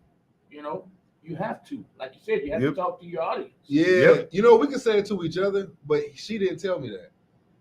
She didn't tell you What'd that? she say? She was more like, well, you can't talk a color. I said, I see where you're coming from, but you're not understanding where I'm coming from. Yeah. I'm being myself. Now, don't get me wrong. When I feel like it, I can go so-called hood. Yeah. But I like to read books. So I was mimicking Malcolm and well, not Red Malcolm, but I was mimicking Malcolm and Martin and, whoever else I can get my hands on. Yeah. I didn't, like I was telling y'all earlier, they used to call me nigger in there. I said, I'm never going to, nah. So when I started reading, but anyway, she wasn't helping me. What I was asking her was, how do I get people to talk to me without thinking I'm a threat or I'm selling out? Because I got their back more than they think I do. You know what I'm saying? Like, you thinking I'm coming and selling out, but really, I'm trying to give you some game. Yep. You see what I'm saying? But that's the next generation going to prosper off of that. Yeah. We have to learn. We have to like how back in the days that talking white thing that was real big with us. Yeah. But now, like, you can see it on social media. It's shutting all that down. It's like, no, True. We like speaking properly. It's what you do when you're an educated professional. Yeah. And don't think this is my personality, because if need be, we can still, you know what I mean? Shit. But that's so like those waves are being made. We just have to make them more pronounced. And we have to make them so pronounced that it drowns out the nigga nonsense. Exactly. You get what I'm saying? And don't get me wrong, nigga nonsense is necessary. Like I look at the riots, right? There's a police killing and I hate it when they do it. Riots come out and then they get, the pronounced black folks trying to denounce all of the people, all the black folks that had something to do with the riots. But I liken it to the military. When the Marine Corps goes to a country, they send in the infantry. Infantry's job, we're going to go in and murder everything. We're destroying everything. Yeah. And then once we got that area nice and calm, control, the army will come and hold it down. But then you send in your brass. Then you send in your professional. They're the ones that's going to talk to everybody else. The infantry's job is to get everyone's attention. Yo, we here, don't fuck with us. Yeah. To me, the young people, the ones that are angry, the ones that are smashing and destroying, that's the energy. Yeah. That's an extension of us. Yes, you have the brains, but they're the hands. They're the feet. They're the ones that's going out there. They're the ones that's going to get the world's attention. True. And once they get the world's attention, don't you dare shame them in front of the world. No, you come forward with a message to speak to the world. True. They did their part. Yeah. They don't, without even realizing they did their part. But that education isn't there. That education isn't, it's not hey, youngin, we got it from here. Yo. Yeah. Y'all did it. That's not that. It's, what are you doing? These thugs, get them out of here. It's like, nah, I agree bro. with that. I agree with it's that. anger, it's energy. Bitch, you not out here getting hurt by them. For real. Now, I remember the first time I got stomped out, I was 14. Yo. Like, you don't know what it's like to get rolled on by cops for a toy, dog. You get what I'm saying? To get jumped by adult cops and then have them lie. You get what I'm saying? Oh, nah, your son, he looked. Or better yet, leave your ass right there. Yo, it happened. It happened on the train, so they couldn't. They dragged me out. But it was like you're so far removed from it. You don't know where our anger's coming from. You're not being patrolled. You're not being asked where you going, having your pockets ran through every time. Bitch, I'm coming home from school, man. So did y'all see the kid taking the trash out? What? Kid was taking the trash out and the police. Oh yeah, last show the kid got arrested for taking the trash out. Just for taking the trash out. You didn't see that, Wes? Nah. I was talking about that. Find it right quick. The kid was taking the trash out, and the cop had him in handcuffs for whatever reason. Man, is he the one that peed behind the car or something like that? Because I heard a 10-year-old got arrested too. I heard about that one too. Some 10-year-old, and they got him for public indecency. Yeah. Man, I remember when I was a kid, I was riding in my dad's car. I'm just going to Jack in the Crack, give me a little something to eat. Yeah. I had on some shorts, some open toe sandals, nothing. Not Jack in the Crack. Jack in the Crack, man. Crack. Y'all know what that is. We all know what it is. And I had on open toe shoes. Tell me why this dude touched me up and down. Tried to touch something else. Instinct picked in, so I pushed him. And he pulled out the billy club. I don't know if y'all remember that little thing with the handle. Yeah, I know. Yeah. Started swinging. And this is before they had this internet shit. Yeah. There's so many stories like that Bro, that y'all don't realize. Y'all Yo. got these fucking Instagrams. Excuse me. Nah, but seriously. Y'all got cameras now to where it can show you taking the beat. Yo. They used to beat little kids my age. Not even 15 yet. I'm going up the street. Pull me over. Take in mind, my dad kept his shit legal, Smeagol. Yeah. Tires were fucking better, had good pressure and shit. You know what I'm saying? Sticker and everything. Hey, where you going? I'm going to the fucking neighborhood, man. Like, what's popping? Yeah. Searching me. I'm like, well, this is not gonna happen. You're not just gonna touch me everywhere, you fucking pervert. You're gonna catch these hands. He happened to have a billy club on him, left me right there. Damn. This happens. This is why I say, man, when they go out and fight these cops, I praise that shit. I be like, good shit. You know, that was probably a lot to say on the camera. Yeah. I got the clip. I have the clip right quick, y'all. Yeah. This is the little kid that was taking the trash out. And I mean, Now for I no wanna reason. drink. And after I play this clip, once I play this clip, I also want Wes's opinion on the Alabama thing. I want your opinion on that. Here's the clip, y'all.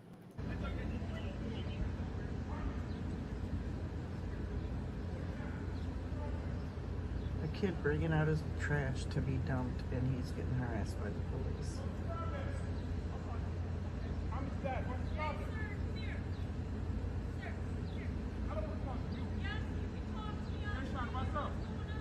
He was taking out his trash, yo. His dad's coming out to see why they have put his son in handcuffs.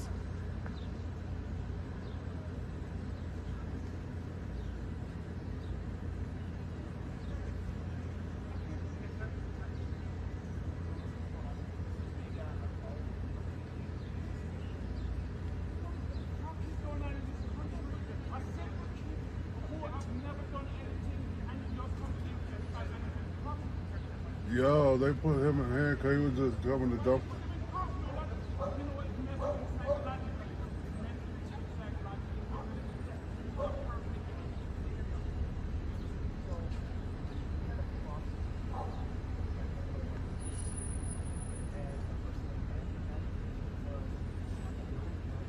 Yo, that was the wrong shit, yo. But what the kid do, though?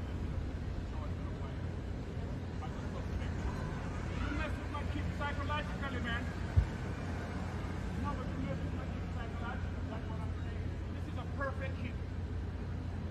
Why you put him in handcuffs? Why do you put him in handcuffs? Why a black kid have to go through trauma like this at all time? You always use that as an excuse, man. It doesn't matter. Once you're black, you match any description. Bottom line. He fit the description. That's some bullshit. You're gonna get to the perfect description of a black kid having on a green short. Right? That's a 12-year-old.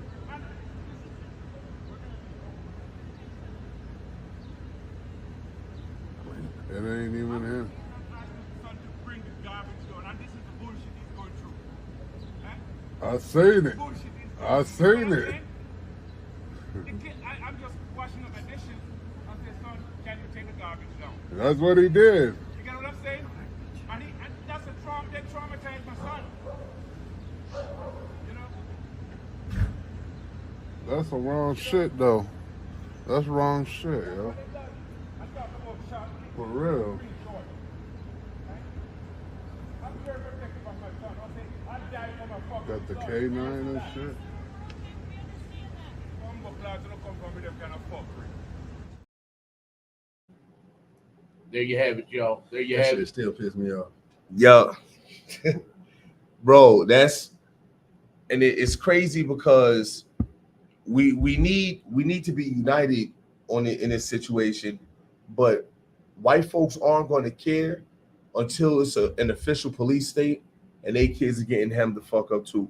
Then they're gonna be calling for everybody like, yo, we all need help. We all need help. You get what I'm saying? But right now, it's still protect and serve them, but control and patrol us. You get it? And that's always it. And now with the phones, like that drives like we have so many for like even with cheer day, right? Yeah. What was the Mississippi Mollywop? No, where did it go down at? Alabama. Alabama. Yo, while I love how you know the few showed out. Yeah. You see how many was in the stands though? How many? Yo, out of everybody that was on that boat, only one. What was he? 16. Yeah. Jumped off and swam over there. Yeah. Now I mean, there was only 20. There was about 20 that was actually active. Yeah. There was hundreds watching. Yeah. We turned like no, fam. Like to me, like spectators is just as accountable, dog. Straight up. That's it. I don't like if you're a spectator, you're just as accountable. If you got the phone in your hand and you watch it, that's like helping a murderer. That's you know what I'm saying? Like, and I can understand if you know you may not want to get shot, you may not want to get stabbed too, but when you have so many numbers, when you have weapons too, like when does it stop, bro? Like one thing, like what made Pac so dangerous? Remember when Pac killed them 2 cops? Mm-hmm. They don't talk about that though, but he got away with it because what he did was legal. Those cops was abusing their power. He went to defend somebody. I don't even remember that. Oh yeah, look it up. He went to defend a young brother that was getting beat. I think whatever happened, weapons got drawn. Yeah, he defended himself, and I'm not sure if they both died or if just one passed, but he was found not guilty because of that. And it's just like those days are what they don't want. They had to make Pac into just a mindless thug. They had to make the only image of him just spitting at the media. Yeah. They didn't want to show his mind. They didn't want to show his talent. You get what I'm saying? Anything to keep us pacified. Because at the end of the day, if the Lions actually reared up, man, listen. That's what R.A.U.L.I is for, man. That's my point about everything. We got to be like that 24 hours a day, 7 days a week. I felt bad for the pops in there because it's like, if he does do something, if he does, he gonna get murked. Exactly. You know what I'm saying? Then his son gonna be without a dad, and his son gonna be locked up in the system, bro. So it's like we got to start really having each other, like you said. Out of the 20 people that helped out in the Alabama thing, there was hundreds sitting up there watching. Hundreds out there just watching, like, oh man, like it would. Cheering, I mean, like we got to separate, man. We got to set like, the first separation we got to do is not from white folks, it's not from Chinese, none of that. It's from our own people. Yo, we got to get our own people. Be like, you're not about that? All right, cool. Do your thing. Nothing against you. Just don't come over here. And don't get me wrong. And not everyone's a warrior, but you can still fight. You get what I'm saying? Everybody got their place. You can still get the story out there. Make sure like you got those book warriors. Get it out there. Do it in your language. Do it in your way. But don't be a spectator. Yeah. Bro. I mean, on top, like you said, if you know the law, play your lawyer part. Show up in court. Hey, no. You're not locking him up. Yeah. Because he did A, B, C, and D. If you a doctor, go in there and be like, legally, you can't. Boy, why are you leaving me? Yo, I'll let him get medical help. You know, I'll come go over in there. Here. I'll get y'all fixed up. Exactly. Let's do this. Let's do that. You know what I'm saying? But that's the only way. Everybody got their part. I want y'all to go and follow a dude when y'all leave here. He's a white dude. His name is Jolly Good Ginger. He's a white dude. Okay. And he talks about what y'all are talking about right now.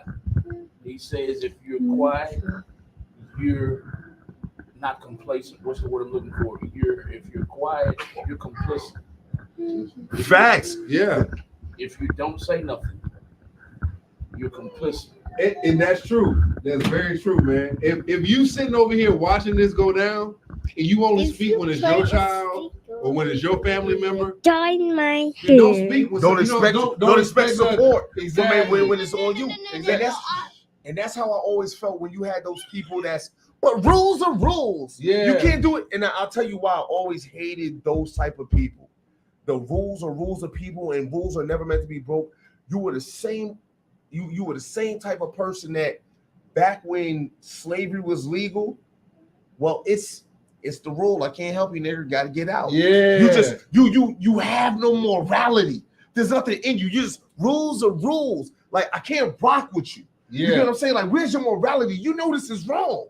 But it's the rule, though. I can't. I'm sorry. Like, nah, get out of here. Nah, man. you gotta move. I can't rock with you, bro. Yeah, you gotta move. No, I totally agree with that. You said Jolly Good Ginger. Jolly Good Ginger. He has a personal page and a Got him. All right. business page. And that go for every color. If you could just sit back and say, oh well, you know, the law says this. As a human being, first off, before you got a color or anything else, you a human being. If you could just sit back and watch wrong being done, like I can't mess with you, man. You can't be in my circle at all. I don't care what color, what hood, what shirt you got on. I can't do it. You know what I'm saying? So I think it's time for people like to stand up. Like we really got to separate within our own, and then we can start letting other people in. You got to send me his name, Wes. Yeah, I'm gonna send it to you. That's we had a show. Shout out to Mr. David Diaz. Shout out to them damn Mexicans. It was a show we had for about 4 months here at Real Talk 100 Radio, and that's what he said about the Hispanic community. Yeah. What you just said. We want this show to strengthen the Hispanic community because we don't feel like we can unite with all the other races until we unite ourselves. And that's where our community is at. We got to unite with ourselves first. And it ain't going to be everybody. I always say all skin folk ain't kinfolk. Right.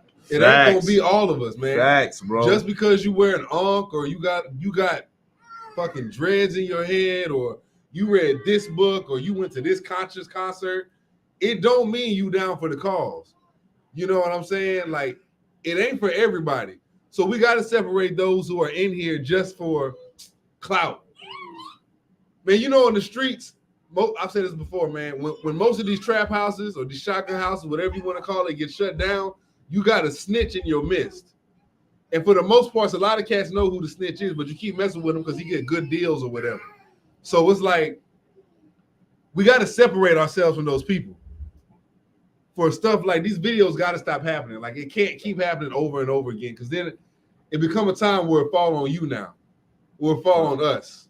It should have been 120 brothers down there. Like, hey, what were them cops' names? Spectator culture, charge them up. What's bad? I'm like, and it got to be the ones you talked about that's ready to fight. Everybody got their place. Spectator culture, exactly. So if I know the map's good, hey, you need to go here and do X, Y, and Z. But what's funny is what's crazy. I didn't mean to cut you off, right? That's that separation. You know, you get yourself, you go in a nice area where you got the people out. It's like you, but the people that's there, that do what you do, they don't have that energy. They don't have that heart. You get what I'm saying? They got too much. I don't want to lose this. I don't want to. They have too much of that. You get what I'm saying? So it's like now they want that energy. It's like, but you don't value that energy enough to come back to it and help it. So it's like we really have to accept all aspects of our culture. Now, I mean, we're not linear. You get what I'm saying? We're not just thugs. We're not just this. We're all of it. Exactly. We're all of it, bro. Exactly.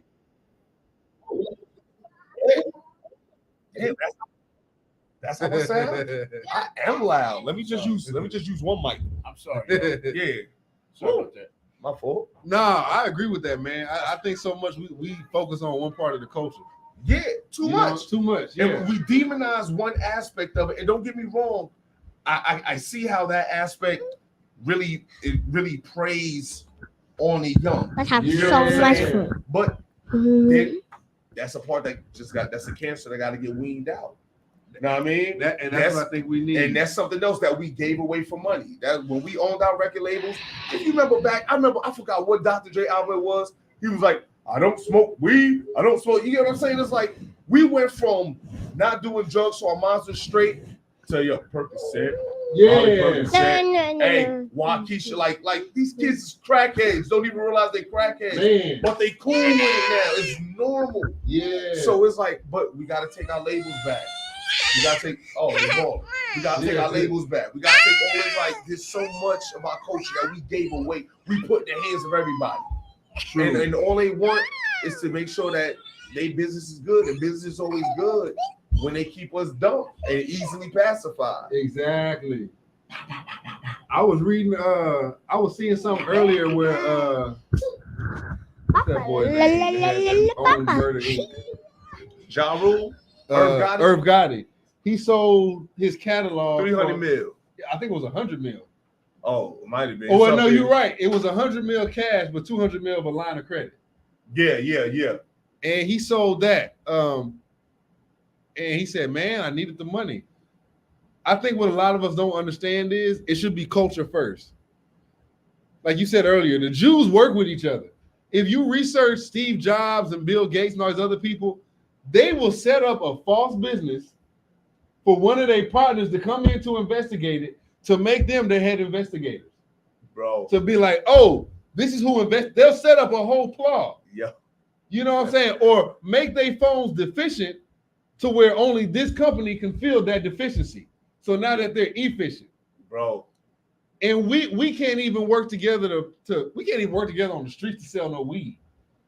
Facts. You know what I'm saying? Oh, I got this dealer. Well, who's your dealer? Man, I can't tell you. Like, I'm not trying to get street with it, but I'm trying to just show like what the fuck it really is. Yeah. You know what I'm saying? Like, we got to get it. Like you said, everybody got you know what's crazy in the streets? If you want some green right now, there's a cat that you can go talk to that can show you 2 or 3 different people that got what you need. What you trying to do? All right, my partner over here can do this. And he get paid off them. Yeah. Then they take you over, he'll take you over there and he'll get a little something. Yeah. You see what I'm saying? So it's like we got to do that on a grand scale, man. We can't sit. We don't just need the fighters, like you said. We don't just need to be popping no damn drugs. It's time for the OGs to be OGs, man. I didn't even see it. Accountability audits are real and not just financial. Our phones have video capabilities, and our people use resources to document. Look, she right. I believe in bringing light and what's to the dark. And like you were saying about your family earlier, I got a family like that on my mom's side too, where they'll hide certain shit. Yeah. So now when that shit happens, we don't even know what to look for. You see what I'm saying? We got to start bringing shit to the light. We got to start taking some accountability, and we got to take our culture back. We got to stop selling out our culture for. You know, when they came over here. My bad. Real quick, only because we're talking about what we got to do, right? Do you have any personal plans, like for yourself, to actually get that? Yo, I got a whole episode on that. We in phase 1 right now. The first part of the plan first is getting that dialogue. I went down a whole list of leaders and what they did and what I would change, right? What all of them had in common was they let everybody in. MLK, Malcolm X, Marcus Garvey, the Black Panthers. Even when they separated, shout out everybody. They let everybody in just because they was talking black. Black. They let Elijah let everybody in. Noble Drew Ali let everybody in. I mean, I can go down a slew of them. They let it was only one of them, the great agitator, who went from place to place. It was more than one, but someone popular I can say that went from place to place, giving the knowledge and then leaving to go give it to somewhere else, like the story of Jesus. But my plan is first to get that dialogue. This is what the radio show is for. Putting that message out here. So if you feeling me, holla at me. If you feeling me, talk to me. You know what I'm saying? Let me know. Then we're gonna meet up. Let's chop it up. Now, what is it that you do? You see what I'm saying? Okay, you do this, I do this. Let's put this shit together. One of my first plans also is to get, so for example, if you know how to fix cars, one of the problems I see in our community, the men don't know how to fucking change a damn tire. So if you a mechanic and you know how to fix cars, what I'm gonna do is have events where I'm raising money and I'm gonna pay the mechanics to teach these kids along with the parents paying for it. But I'm gonna take that money so they can learn real lessons. This is how you fix the car.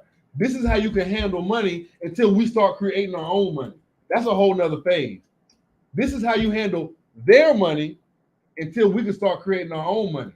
You see what I'm saying? And that's learning. That's the learning part. If you want to be a part, let's learn. That way I can get to know you. Like when I had a show on relationship, that just wasn't male, female. Well, that just wasn't romantic. We need to romanticize with our own people. So when we meet a brother, even if you have a brother, like when I met you, I peeped you out. Yeah. I peeped you out. Are you really about your kids? Yeah. Because if you wasn't, I wasn't gonna fuck we with want you. to rock with each other regardless. Exactly. Yeah. You know what I'm saying? I done came to your side of town and you over here with me. Yeah. You see what I'm saying? So we done broke bread with each other. Yeah. That's why you on my show. Understood. I'm living what the fuck I'm talking about. Yeah. I'm not just on the show jiving like, oh yeah, we gonna do this, donate to me. I said in another show, you can give me money, but I need your help. What the fuck I'm gonna do with $10 million if I can't tend to the fucking land? You feel me? Gonna be right back here in 2 years, dog. Doing another fucking show, trying to get people. Facts, you see what I'm saying? So if I got 10 mil and I got 30 brothers, let's start building on this land. I got you. I want a church. When you come to my church, I got every religion in my library. You got the Quran, you got the Geta, you got the Bible. You can research this shit. Yeah. I'm not just giving you sermons. I can do this radio shit. Then when we get done with church, let's build. Let's eat. I got another group that I want to do where we get together and it's like, all right, how many people you got in your family? Lit that fire. Oh, that I'm just fire. saying. How many people you got in your family? 6 of y'all need to eat? Bet. You got meals for you and leftovers. Not a plate with 2 pieces of chicken, some spinach, some rice, and some Kool-Aid. Yeah. Here go 20 jugs. Here go the chicken. Here go some cooked so y'all can ride home with it, and some that you can cook yourself. Here goes some for this family. Here goes some for this family. Here goes some for the singles. You see what I'm saying? I got the fucking plan. I'm not gonna say everything on the camera, but you asked me, that's what I got. That's dope. I got the plan. This is what R.A.U.L.I is for. I don't give a fuck about who's following me, how many followers I get. I only want people to share who feel that shit. You see what I'm saying? Yeah. I only want brothers to fuck with me who feeling what I'm saying. Yeah. Not with agreeing what I'm saying, but feeling it. Because you might got another way to do it that I haven't thought about but yet. That goal is still the same. The goal. I just think this route is the best. The finish route. line is right there. How we get to it, let's put our minds together. I'm mad you had me look for that proverbial finish line too. I'm like, the finish line right there. What we got? Financial, religious, education separate our human lives. I agree with that. I agree with that. I And agree with that. At the same time, it's a sad fact, but it fucking does. Yeah. You know what I'm saying? I'm not one to sit over here. I'm not gonna fuck with you because you white, because you Chinese, because you Mexican. If you fucking with me, let's do this. But I gotta put culture first, and because history has taught me that when I look up the brown berets. You think this gay fad is new? Look up the LGB, how they worked with the civil rights movement, got they cut and moved around. This is historical fact. So whenever my people has let somebody in with them, a lot of times they've gotten screwed. So I'm with working with some. My bad, I'm gonna say this real quick. Yeah. I'm with working with anybody who down, but you gotta bow down to the culture. You gotta play your part. Because I'm gonna play my part with my culture. So I agree. You started some shit, man. I agree. No. It's cool. I see. Yo, so I agree. Remember how we just said like different paths. One, I would definitely say, while I would never, like, we're not going to separate it from race. Like, I feel like we have to work together because different cultures have different set. That's like when we talk about professional therapy and smoke sessions. Yeah, they have access to different things, different sets of knowledge, different traditions that we may be able to benefit from. Exactly. Right? And but I would say I like to focus a lot more on my culture because I know how little we truly have in regards to resources, to to the knowledge, to everything else, to the help, just everything we lack. But in order to provide that for my culture, I am willing to sit and listen and talk and work with anybody else. Exactly. Anybody else, as long as they understand why I do what I do. Exactly. Don't tell me, oh nah, that's not going to work. You can't really, because that's not. Then we have to stop. Yeah. My thing is, I want you to know why I do what I do because I'm hoping you're doing this because you have poor people or you have a level that you want your own culture to grow Exactly. to. You get what I'm saying? Hold on, girl. So it's like I will always put my culture first. Exactly. In regards to making sure that they have the resources. But if like that poor one of my closest friends out here is a dirt poor white boy. You get what I'm saying? Yeah. Dirt poor white boy. And I mean, we put in work together. We struggled together. You get what I'm saying? And it's like, it was no color. It was like, we poor. You know what I mean? What we gonna do? So it's like, I'm not going to tell that dirt poor white kid, like, nah, get out of here. Like, no. Can't feed you. You know what I mean? I might tell a little dirt poor black girl, like, hey, come here and get you. Yeah. But it's like, yo, you still want to eat, homie. But I'm gonna feed you. Like, yeah, I'm gonna feed you. I just have to make sure that the ones that have been starving, that I know, like, this is my mission, is cool, because I know you have a bunch of other areas to go to. You just happen to be stuck with us. But we're gonna take care of you. Just let me take care of the fam first. And I'm not doing nothing different than other cultures do. Exactly, if you go to the Mexican or the Hispanic or the Colombian or the Jewish or the Chinese or the Japanese or whatever, the Korean, I can go down the list. They all stick with each other first. Then some of them, not all of them, some of them will be like, here you go. I feel what you're going, or hey, I'll give you a discount, or whatever. But I gotta look out for my people. It's in a relationship, man, like on some real shit. Before I got with Jessica, I said, hey, I got to get my shit together first. Yeah. Before I sit up here and create a unit, before I sit over here and combine, before I sit over here and unify. Try to pretend like you could take care of anybody. Exactly. Before you could take care of yourself. Before I can sit over here and take care of my daughter, I got to make sure my mental is good. Yeah. Or else she fucked too. Yeah. Same with my son. So it's the same way with my culture. Yeah. Before I can sit over here and focus, man, Khalid said something, man, that was deep. And I just forgot it. But too deep. Hey, he went too deep. No, but before, he said there's good white folks out there, but I don't got time to sit up there and look for them. Let me tell you something, man. There's a gun club out of Louisiana, and I'm not gonna say the name of them because these brothers is real. But the brother told me, he made me change my vision a little bit, my lens. He said, man, I'm gonna tell you something. I put the word out, which is one of the reasons I'm doing this radio show. I put the word out what I'm trying to do. The white boy gave him over $200,000 worth of guns. Probably more. I'm probably under exaggerating.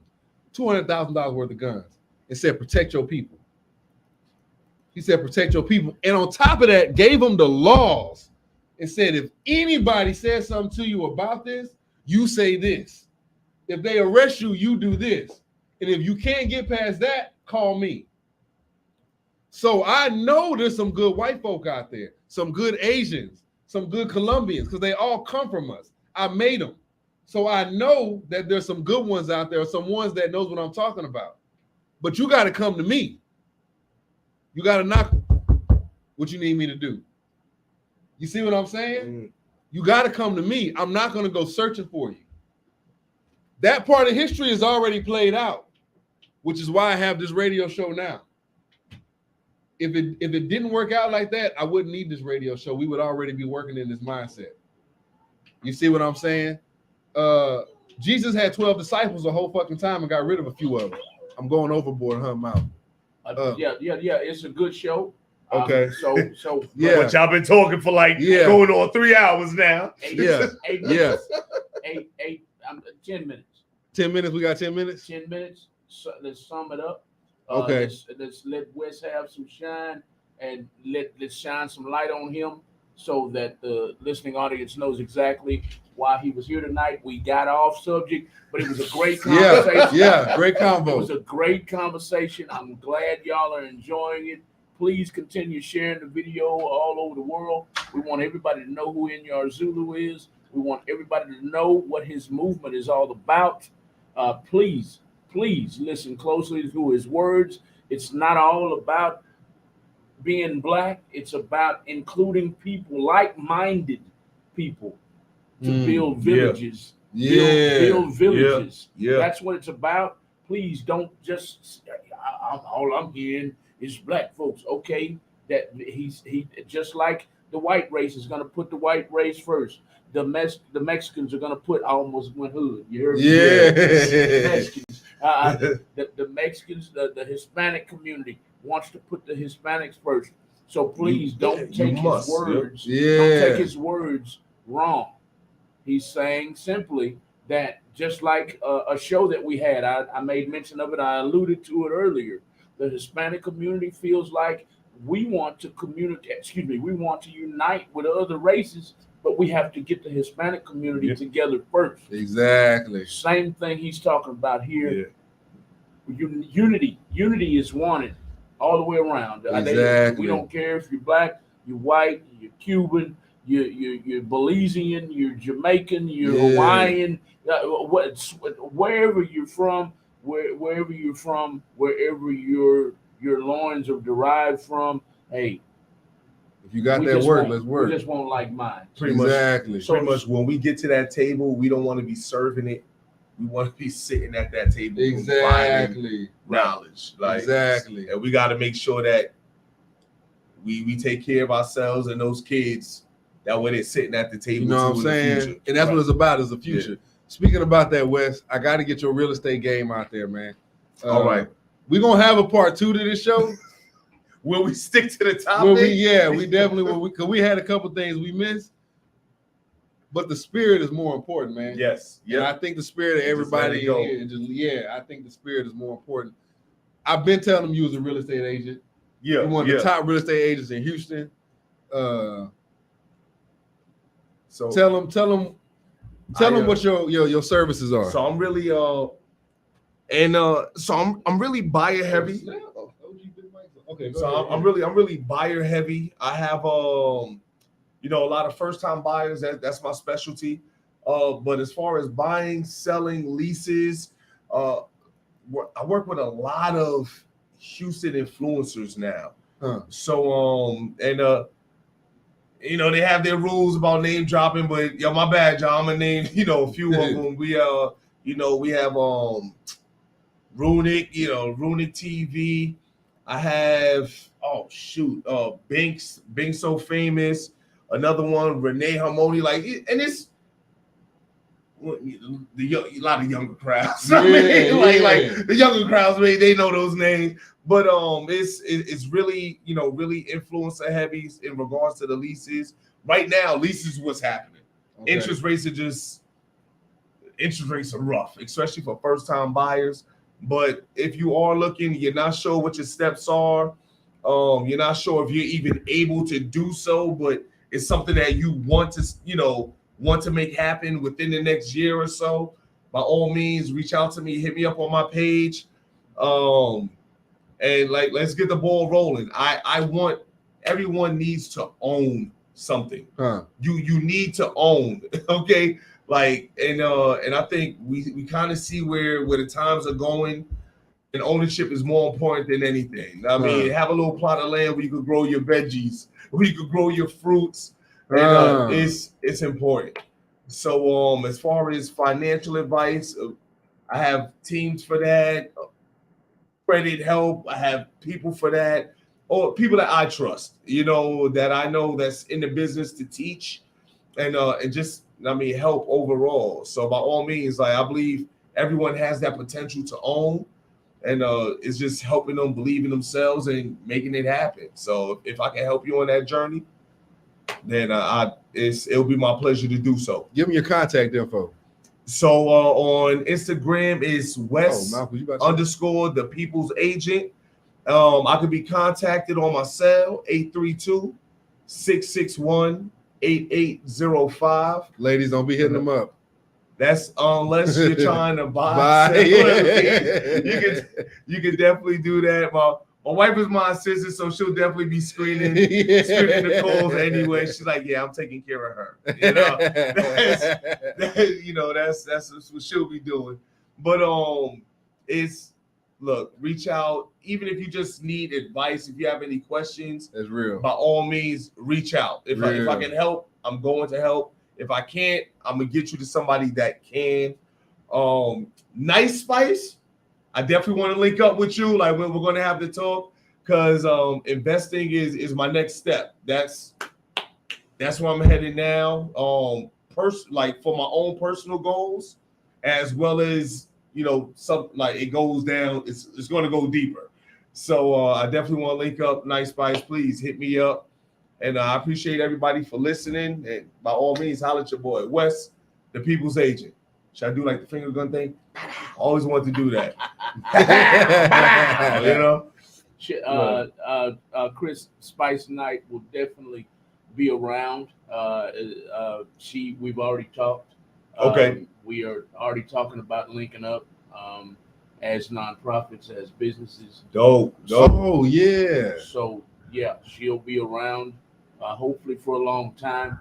But I want you to touch on one thing. Yes, sir. Before I hand the microphone back to Inyar. And the only reason I'm asking this, is because the only reason I'm asking you to expound on this is because my mom is going through it. My dad, her and my dad were married 50 plus years. Okay. And they have bought the homestead outright. It's paid for, bought and paid for. I want you to expound on something for about 30 seconds to a minute. Make it quick. Let people know about you. Expound on the fact that you never actually really own anything because of the taxes. My mom is just now finding out that my dad passed away in August, and they're hitting her with, "We can foreclose on your home if you don't pay the taxes." Yeah, so that's the danger, and now kind of what you're going in, because it was she received it through they were already married when he purchased it, but was it just your dad's name on it? I don't know. I don't know those details. I don't know those details. I don't know. So what happens is at the end of the day, the government is always going to tax, because when people see real estate, it's not like in other countries, right? And like I follow this realtor out in West Africa. When they do their real estate, most of their money goes into the actual structure. When you do real estate here, you're purchasing a plot of land with a structure attached to it. So most of the times you're actually getting that structure of land. So a lot of those taxes are going to be, from the land. And, that's where the value goes up, value goes down, which is why you could have a house that may be run down, but that plot of land, you're still like, why are the taxes so high? Because of where that land is. They just built a new mall around it or whatever have you, right? So until all of that is paid off, which it almost will never happen, because even if you passed and you passed it down to your kids, there's still going to be some type of taxes on it, unless you talk about trust and everything else. The governments will always have their foothold on it. Now you have certain instances where you do have, and it's tough, because now we're kind of going into like what investors do. Investors are really good at getting the homes, leveraging a lot of the equity to kind of pay it off, and but it's when you get into that, which I don't want to, because now we're talking, we talk about taxes. It's kind of like accountant stuff, but just know if you owe a mortgage, if they value that house higher, your taxes are going to go up. Get it appraised, pay for your own appraisal, get the true value.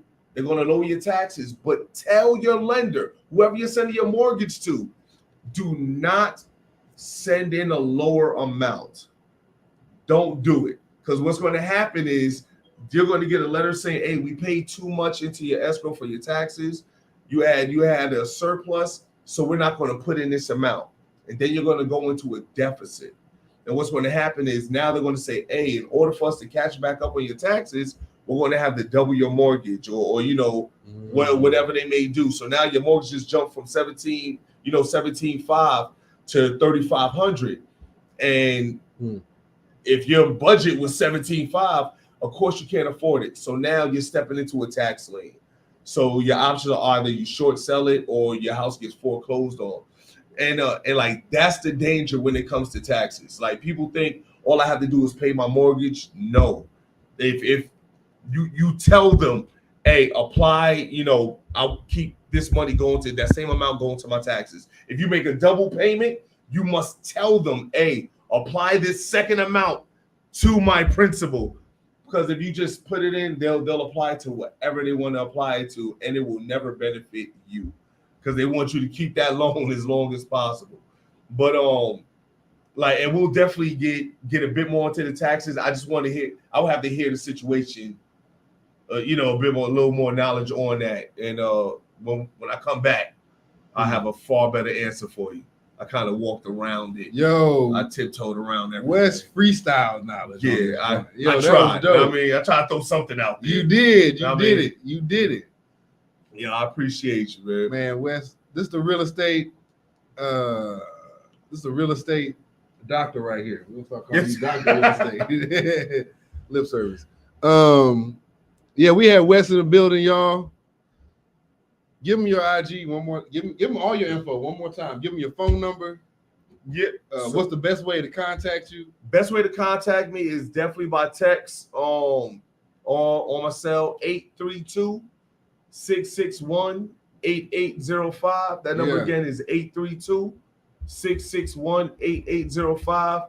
You shoot a text, I will 100% get back to you. Calls are hit and miss because my phone is always going off. If you want to reach out to me on IG, it's my handle's West_ the People's Agent, and just shoot me a message on there. And most likely, I'm probably just going to shoot you my number and tell you to text me or give me a call. But yeah, just hit me up, man. Man, I hope everybody enjoyed the R.A.U.L.I show today. I appreciate Wes coming through. Dropping his knowledge. I appreciate the invite, man. Thank you. It was cool, bro. It was definitely cool, bro. Definitely cool, man. This was a dope conversation, man. Yeah, it's a dope all of the topics. Yeah, everything. There's a different topic by the minute. Make sure you plug lip service one more time before we get out of here, bro. That was a smooth little taste. Hey, you know what I'm saying? Like, that was a smooth little taste. Her picture was dope. Yeah, I mean, like she cool. But we're about to end it tonight, man. This is R.A.U.L.I Radio. Y'all remember, phase 1 is still in effect. Actually, we got to tell y'all this is the beginning of the show. Phase 1 is still in effect. If you know anybody who got buildings, which Wes is probably going to lace me up, but I like to get all the information I can. If you know anybody who got buildings, I'm looking for builders to throw events, to just bring the people out, families. If you interested, if you watch the show, and like I said earlier, you feeling it, come out to one of the events. You see what I'm saying? Right now we're in phase 1, so look out for the events. Dr. Annette has an event coming up in a couple months. I know Sister Vicky has hers in September, where she's working with people who've been involved in domestic violence. Like the show was about 2 or 3 shows ago. So y'all check out her event. She'll be out there. She got some speakers, some ways to help, some groups that'll help you. Y'all look out for Sister Vicky. I'm sorry, Cess. I'll post that on my page. Look on my page. But yeah, R.A.U.L.I Radio, rebooting and uniting lost energy. If that's you and you want to do something and you're not just about talking, hit me up. Hit me up. Wes asked me if I had a plan. I got a plan. I'm willing to add to it and take away. I can work. If we looking to get to the same finish line, let's work. You know what I'm saying? So events, I'm looking for underground artists, above ground artists who want to contribute their services. Of course, I'm making the toothpaste and the mouthwash, and I'm looking for other people who doing things. So just hit me up, man. R.A.U.L.I Radio. Mount got Real Talk 100 coming up, old school, new school. Something for the old folks and new folks. I let him tell you. I done memorized it almost. Mount, let him know what's up, man. I appreciate y'all on IG. I'm bouncing out. Yeah, like NYAR's already said, we've got a lot going on at Real Talk 100 Radio. We thank y'all for the likes, the shares, the comments. We like y'all. We thank y'all for everything that you've contributed to this video tonight, this interview tonight with Wes. Wes, you go and follow him as it is up on the screen right there at West_the People's Agent. If you need any information on purchasing a home, anything of that nature, contact him. He's willing to work with you in any way that he can. We want y'all to tune in every week to the R.A.U.L.I radio show. Every week, he has deep conversations such as this. Unfortunately, we won't be here next week. Me and my woman will be in Belize this time next week, but we will reconvene the following week. We're only gone for 7 days, so y'all tune in. I'm not sure what that date is. Probably around the 6th or the 7th of September. We'll be back on the R.A.U.L.I radio show. But like he was saying, joking with me before, y'all keep it locked to Real Talk 100 Radio the rest of the night. During the daytime, we try to keep it G-rated a little bit. We try for sponsorship's sake, and play a lot of 90s and 2000s R&B and rap music during the daytime.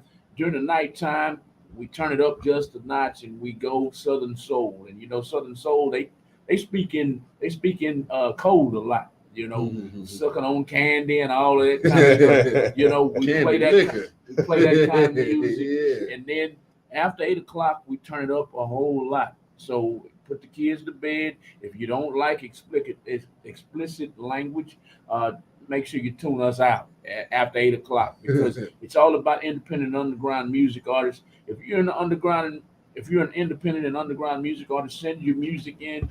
Rotation is free. But that's all we got tonight. I just want you to tune in to our radio station by clicking the link in our bio on my personal page, our Facebook page at Malcolm Lewis Jackson.